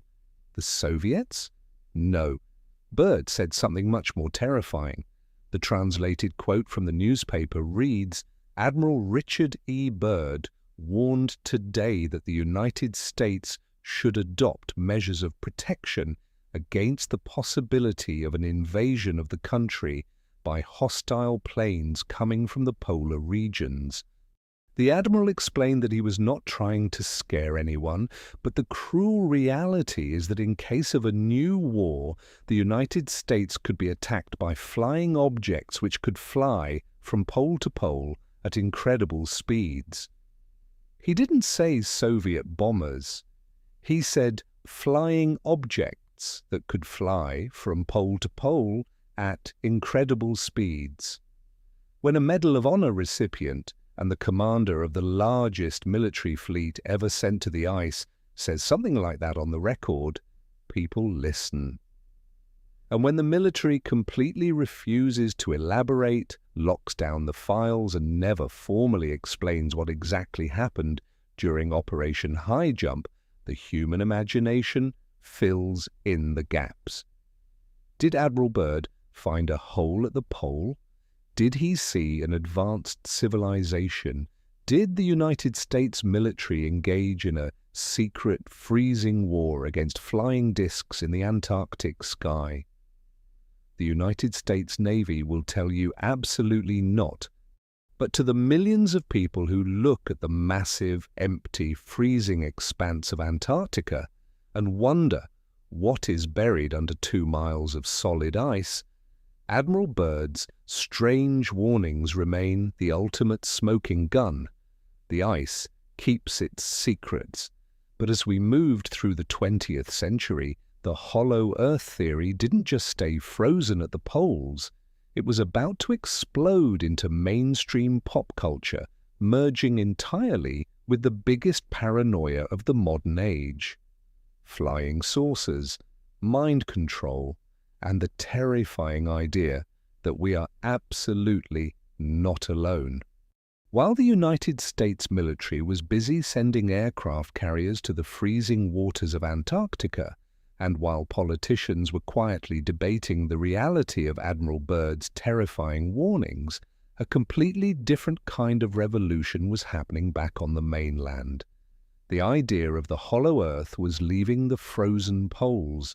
It was stepping out of the secretive, highly classified briefing rooms of the Pentagon and walking right through the front doors of everyday people.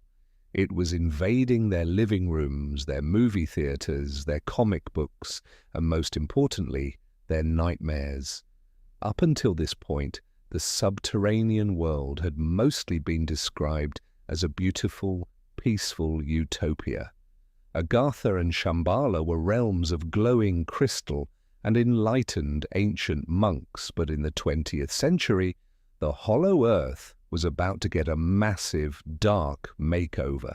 It was about to become the ultimate playground for science fiction and the absolute breeding ground for modern paranoia.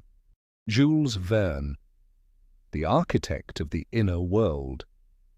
You cannot talk about the hollow earth in popular culture without bowing down to the absolute godfather of science fiction, the legendary French author Jules Verne. Long before we had CGI movies and massive blockbusters, people relied on books to escape reality. And in 1864, Jules Verne published a novel that would completely define how the entire world pictured the underground. He wrote Journey to the Center of the Earth. Verne was a brilliant writer because he didn't just write pure magic. He blended wild imagination with actual cutting-edge geology and science of his time. When readers picked up his book, it didn't feel like a fairy tale. It read like a legitimate survival log. The story follows an eccentric German scientist, Professor Otto Lidenbrock, his nervous nephew Axel, and a stoic Icelandic guide named Hans. They don't fly to the North Pole to find a massive, gaping hole like John Cleves Symmes Jr. suggested. Instead, they find an ancient, coded manuscript that tells them the entrance to the hollow earth is hiding right in plain sight, inside the crater of a dormant volcano in Iceland called Snæfellsjökull. They climb down into the dark, suffocating throat of the volcano, leaving the sun and the surface world completely behind. And what Verne describes them finding down there became the absolute blueprint for every hollow earth story that followed. They don't find a core of molten lava. Instead, miles beneath the crust of the earth, they step out into a massive, impossibly huge cavern. Verne completely captured the awe and terror of the abyss. He described an underground world so vast that it contained its own raging subterranean ocean. But this ocean wasn't dark. It was illuminated by a strange electrical atmospheric phenomenon, a pale, cold light that bathed the entire cavern in a permanent, ghostly twilight. Verne filled this inner world with massive forests of giant, towering mushrooms that grew as tall as oak trees. He filled the underground ocean with terrifying, prehistoric monsters, specifically a massive, bloody battle between a long-necked plesiosaurus and a giant, crocodile-like ichthyosaurus. He even included a brief, terrifying glimpse of a giant, primitive hominid herding massive mastodons through an underground forest. Journey to the Center of the Earth was a massive global sensation. It was translated into dozens of languages. It essentially took all the complicated mathematical theories of Edmond Halley and Leonhard Euler and turned them into a visual, heart-pounding adventure. Jules Verne successfully planted a permanent image in the minds of millions of people, the idea that if you just dig deep enough, you will eventually hit a ceiling, and a prehistoric world of monsters and glowing oceans will be waiting for you. The Shaver Mystery, a descent into absolute paranoia. Jules Verne gave the hollow earth its sense of adventure. But roughly 80 years later, a man named Richard Shaver was going to give the hollow earth its sense of pure, unadulterated terror. If you want to pinpoint the exact moment when the hollow earth theory mutated from a fun, geographical curiosity into a dark, paranoid modern conspiracy theory, you have to look at the Shaver Mystery. The year was 1943. The world was tearing itself apart in the middle of World War II. People were stressed, terrified and desperate for answers. A man named Ray Palmer, who was the editor of a wildly popular pulp science fiction magazine called Amazing Stories, received a very strange letter in the mail. The letter was from a completely unknown working-class welding equipment operator from Pennsylvania named Richard Shaver. Shaver claimed he had discovered an ancient alphabet that proved the existence of a dark, hidden world. Palmer was intrigued and asked Shaver to send more. What Shaver sent back was a massive, chaotic, terrifying manuscript titled A Warning to Future Man. Shaver didn't claim he was writing fiction. He claimed he was writing absolute, terrifying fact. He stated that while he was working at his welding job, he started hearing strange, disturbing voices buzzing through the hum of the heavy machinery. These voices weren't in his head. He claimed they were real, telepathic broadcasts coming from deep underneath the ground. According to Shaver, millions of years ago, a highly advanced, godlike race of aliens called the Atlans or the Titans came to Earth. They built massive, sprawling, highly technological cities deep inside the crust of the planet to escape the harmful radiation of our sun. Eventually, the radiation became too much, and these ancient beings abandoned the Earth, fleeing into deep space. But, Shaver claimed, they didn't take everyone with them. They left a massive population behind in the deep underground cities, along with all of their incredibly advanced, godlike technology. Over millions of years, the beings left behind began to mutate in the dark. The radiation drove them completely insane. They devolved into a race of sadistic, deformed, hideous creatures that Shaver named the Dero, short for detrimental robots. He called them robots not because they were made of metal, but because their behavior was entirely controlled by their cruel, robotic programming. This is where the story gets incredibly dark. Shaver claimed that the Dero are still down there right now, and they have absolute control over the ancient, abandoned technology left behind by the Titans. They have massive ray machines that can see straight through the solid rock of the Earth's crust and focus directly on the surface world. Shaver told the readers of Amazing Stories that the Dero use these machines to actively torture humanity. Are you feeling suddenly depressed for no reason? That is a Dero pointing a dark energy ray at your brain. Did a massive airplane crash happen entirely by accident? A Dero manipulated the instruments. Did a horrific, bloody war break out on the surface? The Dero used their mind control machines to plant thoughts of anger, paranoia, and violence into the minds of surface politicians, sitting back in their dark caverns and laughing as humanity slaughters itself. Ray Palmer published Shaver's stories, heavily editing them to read like a thrilling narrative, but presenting them as absolute truth. The public reaction was completely unprecedented. Amazing Stories magazine instantly sold out. Circulation absolutely skyrocketed. But the most shocking part wasn't how many people bought the magazine. The most shocking part was the mail. Ray Palmer started receiving tens of thousands of letters from ordinary, everyday Americans, doctors, lawyers, housewives, and military veterans. And a terrifying percentage of these letters all said the exact same thing. Richard Shaver is right. I have heard the voices too.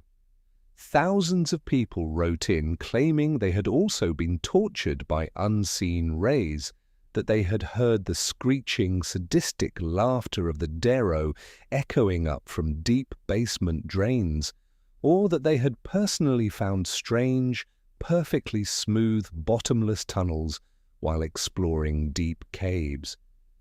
For a brief period in the late 1940s, the Shaver mystery created a massive, genuine psychological panic. It perfectly tapped into the profound anxiety of the Cold War era. People were terrified of invisible threats, communism, atomic radiation, secret government plots. Richard Shaver simply took all that invisible terror and gave it a name, a face, and an address. He told a traumatized public that all the evil, all the pain, and all the chaos of human existence wasn't our fault. It was being beamed into our heads by mutated monsters living in the walls of the earth. Shaver eventually faded into obscurity, and many assumed he suffered from severe schizophrenia. But the damage to the Hollow Earth mythos was already done. Agartha was no longer just a peaceful sanctuary. The underground was now a heavily armed, highly dangerous war zone. The ultimate shift, the subterranean origin of UFOs, the paranoia of the Shaver. Mystery perfectly paved the way for the ultimate evolution of the Hollow Earth conspiracy. It was an evolution that merged the dark, empty spaces beneath our feet with the brightest, most mysterious lights in our sky. In the summer of 1947, something crashed in the desert near Roswell, New Mexico. At the exact same time, a pilot named Kenneth Arnold reported seeing 9 shiny metallic objects skipping like saucers across the sky over Mount Rainier in Washington state. The modern UFO phenomenon had officially begun. Flying saucers were front-page news across the entire globe. Immediately, the mainstream scientific community and the general public jumped to one massive conclusion: the extraterrestrial hypothesis. We assumed these crafts must be coming from Mars, Venus, or distant star systems light years away. We looked up into the infinite, cold darkness of space for the answers. But a small, highly dedicated group of Hollow Earth theorists looked at the UFO craze and shook their heads.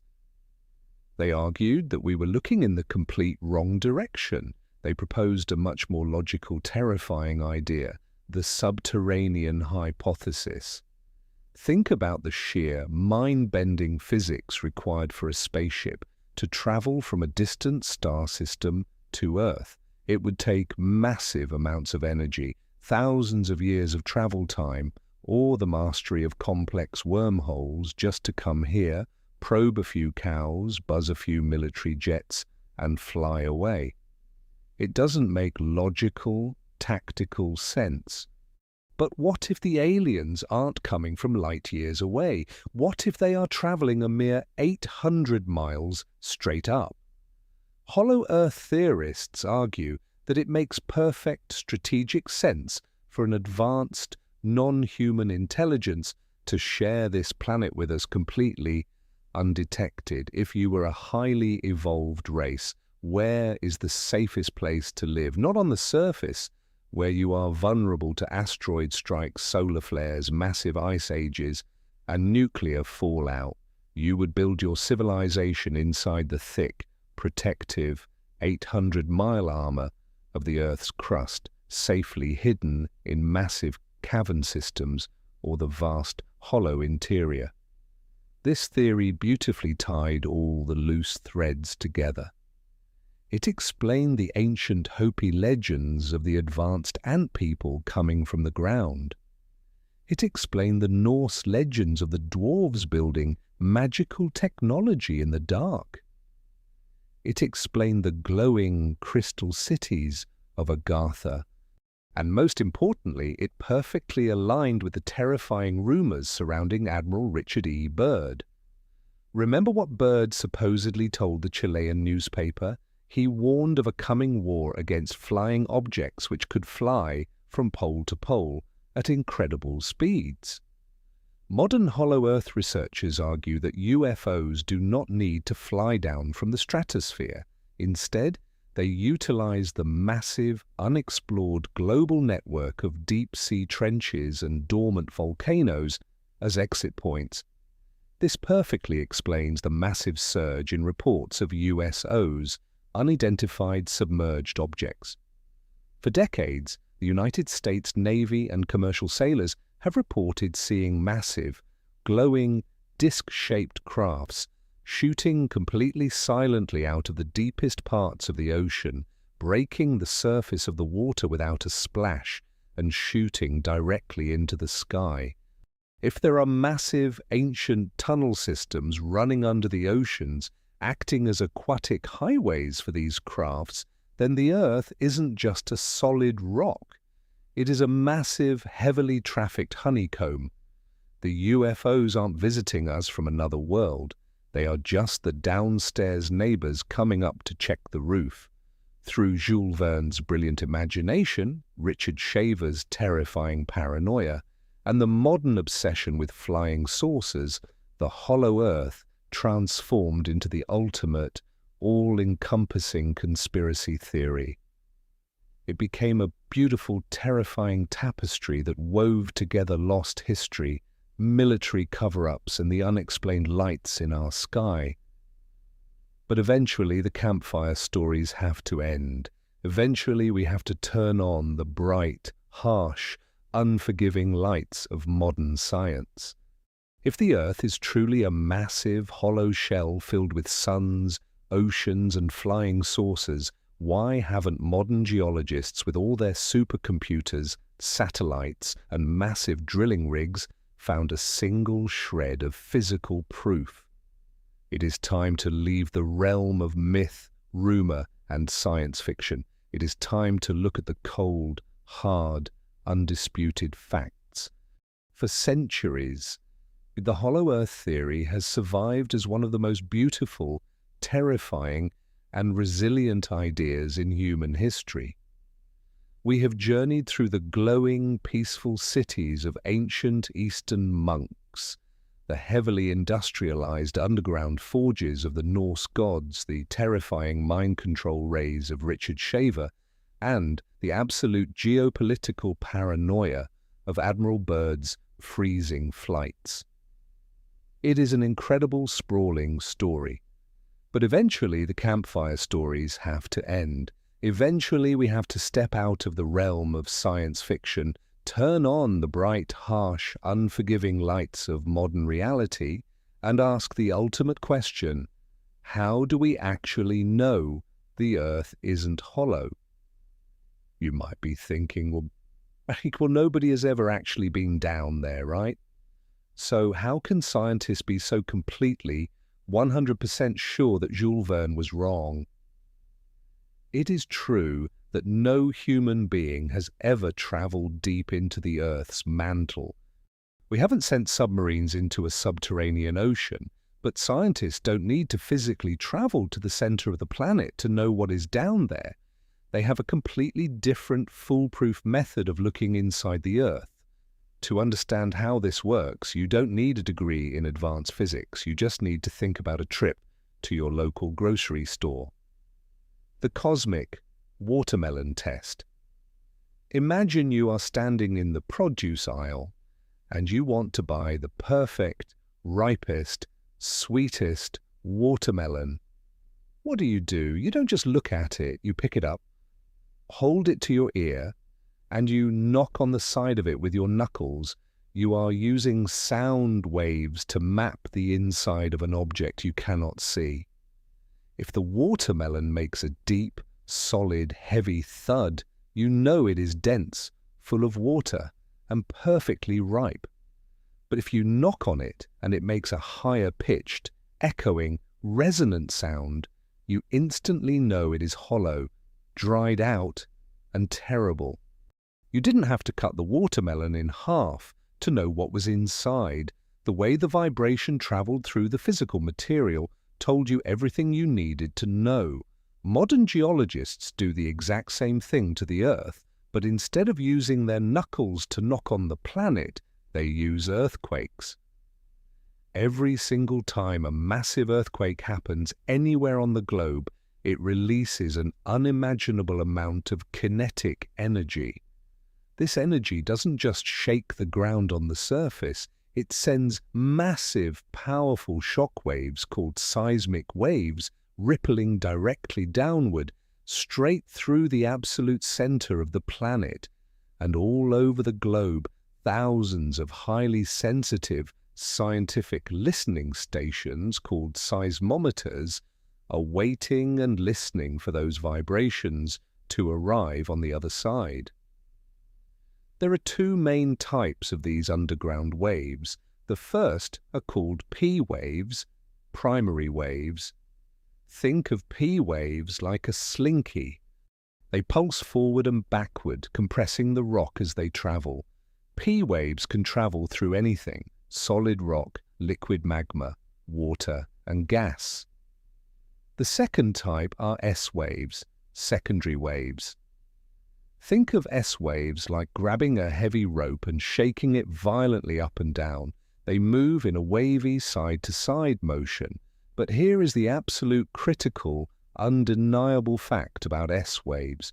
They can only travel through solid material. If an S wave hits a massive body of liquid or a completely empty void of air, it instantly stops dead in its tracks. It cannot pass through. So what happens when a massive earthquake hits Japan, and scientists in Brazil listen for the echo on the exact opposite side of the world? If the Earth were a hollow shell with an 800-mile thick crust and a massive empty void of air in the middle, the seismometers in Brazil would hear absolutely nothing. The S waves would hit the empty space and die. The P waves would hit the empty space, slow down drastically, and echo around the inside of the hollow shell like a bell ringing in the dark. But that is completely not what happens. When an earthquake hits, scientists track exactly how fast the waves travel and exactly where they are deflected. The P waves travel all the way through, but they bend sharply at a very specific depth, proving they hit a massive, dense sphere of liquid. The S waves travel deep into the Earth, but they are completely blocked at that exact same depth, creating a massive shadow zone on the other side of the planet. By measuring millions of these earthquake echoes over decades, scientists have perfectly mapped the inside of the Earth. It is a solid, dense, heavy layer cake. It acts exactly like a giant, solid, molten bowling ball, not a hollow tennis ball. The seismic data is absolute, irrefutable proof. If there were massive hollow caverns large enough to hold an inner sun, the earthquake waves would ring like a hollow watermelon. But the Earth always responds with a heavy, solid, undeniable thud, the unforgiving reality of gravity. But let's play devil's advocate for a moment. Let's ignore the earthquakes. Let's imagine, just for a second, that the hollow Earth actually exists. You have an 800-mile thick rock shell, a massive empty space, and a miniature glowing sun perfectly suspended right in the dead center of the planet. Could that actually work in real life? Physics says absolutely not, and the villain of this story is gravity, image illustrating the gravitational collapse of a hollow sphere model. Gravity is not a magical force. It is a fundamental law of mass. Everything that has mass has gravity, and massive objects pull everything toward their center. If the Earth were a hollow shell, it would be mathematically impossible for it to support its own weight. The sheer, crushing gravitational pull of trillions of tons of rock making up that 800-mile crust would violently pull inward. Without a solid, dense core to push back and support it, the entire hollow Earth would instantly buckle, crack, and collapse in on itself in a cataclysmic, world-ending implosion, forming a smaller, solid sphere. And what about that beautiful, glowing inner sun? Leonhard Euler and John Cleves Sims Jr. believed it would just float perfectly in the center, held in place by the equal pull of gravity from the shell around it. But physics destroys this beautiful idea too. Even if it could perfectly balance for a moment, the system is incredibly unstable. If the Earth's rotation wobbled even a tiny fraction of an inch, or if a massive asteroid hit the outer surface and shoved the planet slightly off course, that inner sun would no longer be perfectly centered. The moment it shifted even an inch toward one side of the inner crust, the gravitational pull from that side would become stronger. The inner sun wouldn't correct itself, it would accelerate. It would get pulled faster and faster until it completely smashed into the inner ceiling of the hollow Earth, burning through the 800-mile crust and completely destroying the entire planet from the inside out.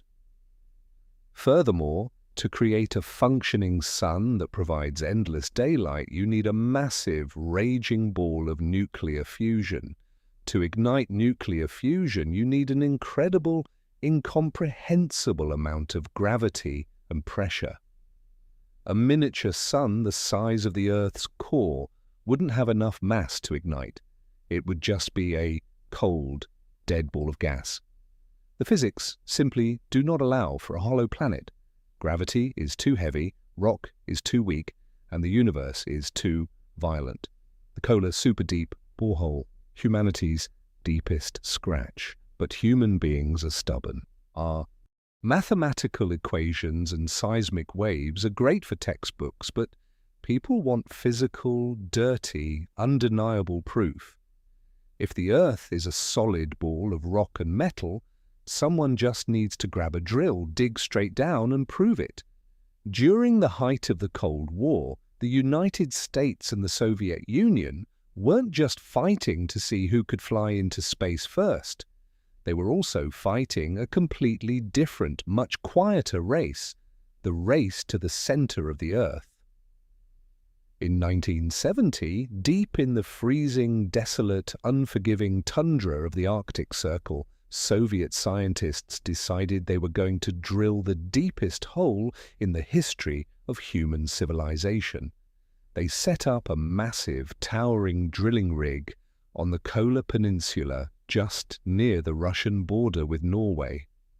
Their goal was simple: drill straight down, deeper than anyone had ever gone, and physically pull up chunks of the deep Earth to see what was actually down there. This project became known as the Kola Superdeep Borehole. Drilling a hole that deep is an absolute engineering nightmare. Imagine standing on the roof of a 3-story building holding a single strand of wet spaghetti and trying to use it to push a tiny needle through a solid brick on the ground. That is the level of friction, pressure, and instability the Soviet engineers were dealing with. The drill bit was attached to miles and miles of spinning metal pipes, grinding violently through the ancient bedrock of the planet. For 20 straight years, the drill chewed its way into the dark.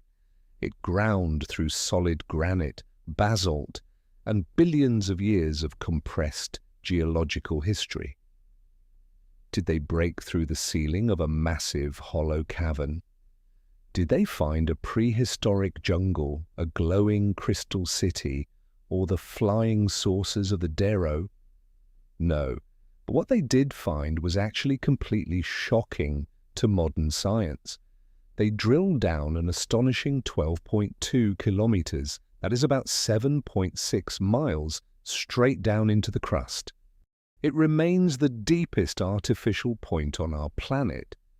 Even though they only scratched the very outermost skin of the Earth, not even coming close to penetrating the 800-mile depth proposed by hollow Earth theorists, they completely revolutionized our understanding of the deep. They found water trapped in the rock at depths where scientists swore water could not possibly exist, squeezed out of the ancient minerals under crushing pressure. Even more unbelievably, at a depth of over 4 miles, they found microscopic plankton fossils perfectly preserved in the boiling, crushing rock. Life had found a way to leave its mark incredibly deep in the crust. But ultimately, the Kola Superdeep Borehole is the definitive physical proof that the hollow Earth doesn't exist. Because what stopped the mighty Soviet drill wasn't a secret subterranean military force, and it wasn't an empty void of air. It was absolute hellish heat. Geologists had estimated that at a depth of 12 kilometers, the temperature of the rock would be a very manageable 100 degrees Celsius. But the Earth is far hotter and far more violent than we ever gave it credit for. When the drill reached 12,262 meters, the sensors on the drill bit spiked to an astonishing 180 degrees Celsius. At that temperature, and under that unimaginable pressure from the miles of rock above it, the deep granite wasn't acting like solid rock anymore. It was behaving like hot, thick plastic. Every time the engineers pulled the massive drill bit up to change it, the superheated, semi-melted rock would immediately flow back into the hole, sealing it completely shut. It was like trying to drill a permanent hole in the center of a pot of boiling soup. The heat completely destroyed their equipment. The metal warped, the drill bits melted, and the project was finally abandoned in 1992. Today, the deepest hole ever dug by mankind is sealed by a simple, rusted metal cap, sitting quietly in the freezing Russian snow. The Kola borehole proved exactly what the seismic waves and the laws of gravity had already told us. The deeper you go, it doesn't get hollow, it doesn't get colder, it doesn't lead to a paradise of inner suns and green valleys. It gets heavier, it gets denser, and it gets impossibly, violently hot. The Earth is an absolute fortress of solid rock and churning, liquid fire. So here we are at the absolute end of our journey. We have travelled from the ancient, sun-drenched temples of Greece to the freezing, uncharted ice of the North Pole. We have walked through the glowing crystal cities of Agartha, hid from the terrifying mind control rays of the Shaver mystery, and stood right next to the Soviet engineers as their massive steel drills melted in the crushing, unimaginable heat of the Earth's deep crust. Modern science has given us the final, undeniable answer. The Earth is a solid, violently hot sphere of shifting rock and molten iron. There is no inner sun suspended in the dark. There are no massive, continent-sized voids filled with wandering woolly mammoths and hovering flying saucers. The massive, gaping doors at the poles simply do not exist. But if science has completely and thoroughly destroyed the hollow Earth theory, why does it still matter? Why did we just spend all this time talking about it? Because the story of the hollow Earth is not actually a story about geology or physics. It is a story about us. It is a massive, beautiful global monument to the absolute power of human imagination.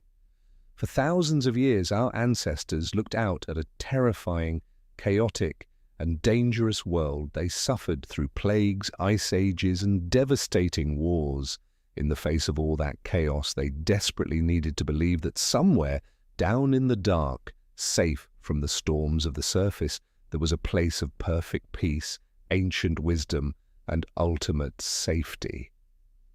The legends of Agartha and the Hopi Ant people gave humanity hope that even if we completely destroy the surface, a better, wiser version of ourselves is waiting below, ready to guide us back into the light. And later, as our maps were filled in and the blank spaces on the globe disappeared, the hollow Earth gave us back our sense of mystery. It reminded us that no matter how advanced our technology gets, the universe is vast, and we still have so much left to discover. The earth beneath our feet might be completely solid rock, but the human desire to explore the unknown is absolutely boundless as long as there are deep caves we haven't mapped, dark oceans we haven't reached, and shadows we cannot fully see. We will always wonder what is hiding just out of sight. Thank you so much for joining me on this massive descent into the absolute greatest mystery of the underground world. If you made it all the way to the end of this incredible journey, you are a true explorer. Don't forget to hit that subscribe button so you never miss our next adventure into the unknown. Leave a comment below letting me know which part of the Hollow Earth legend fascinated you the most. Was it the ancient myths or Admiral Byrd's wild flight?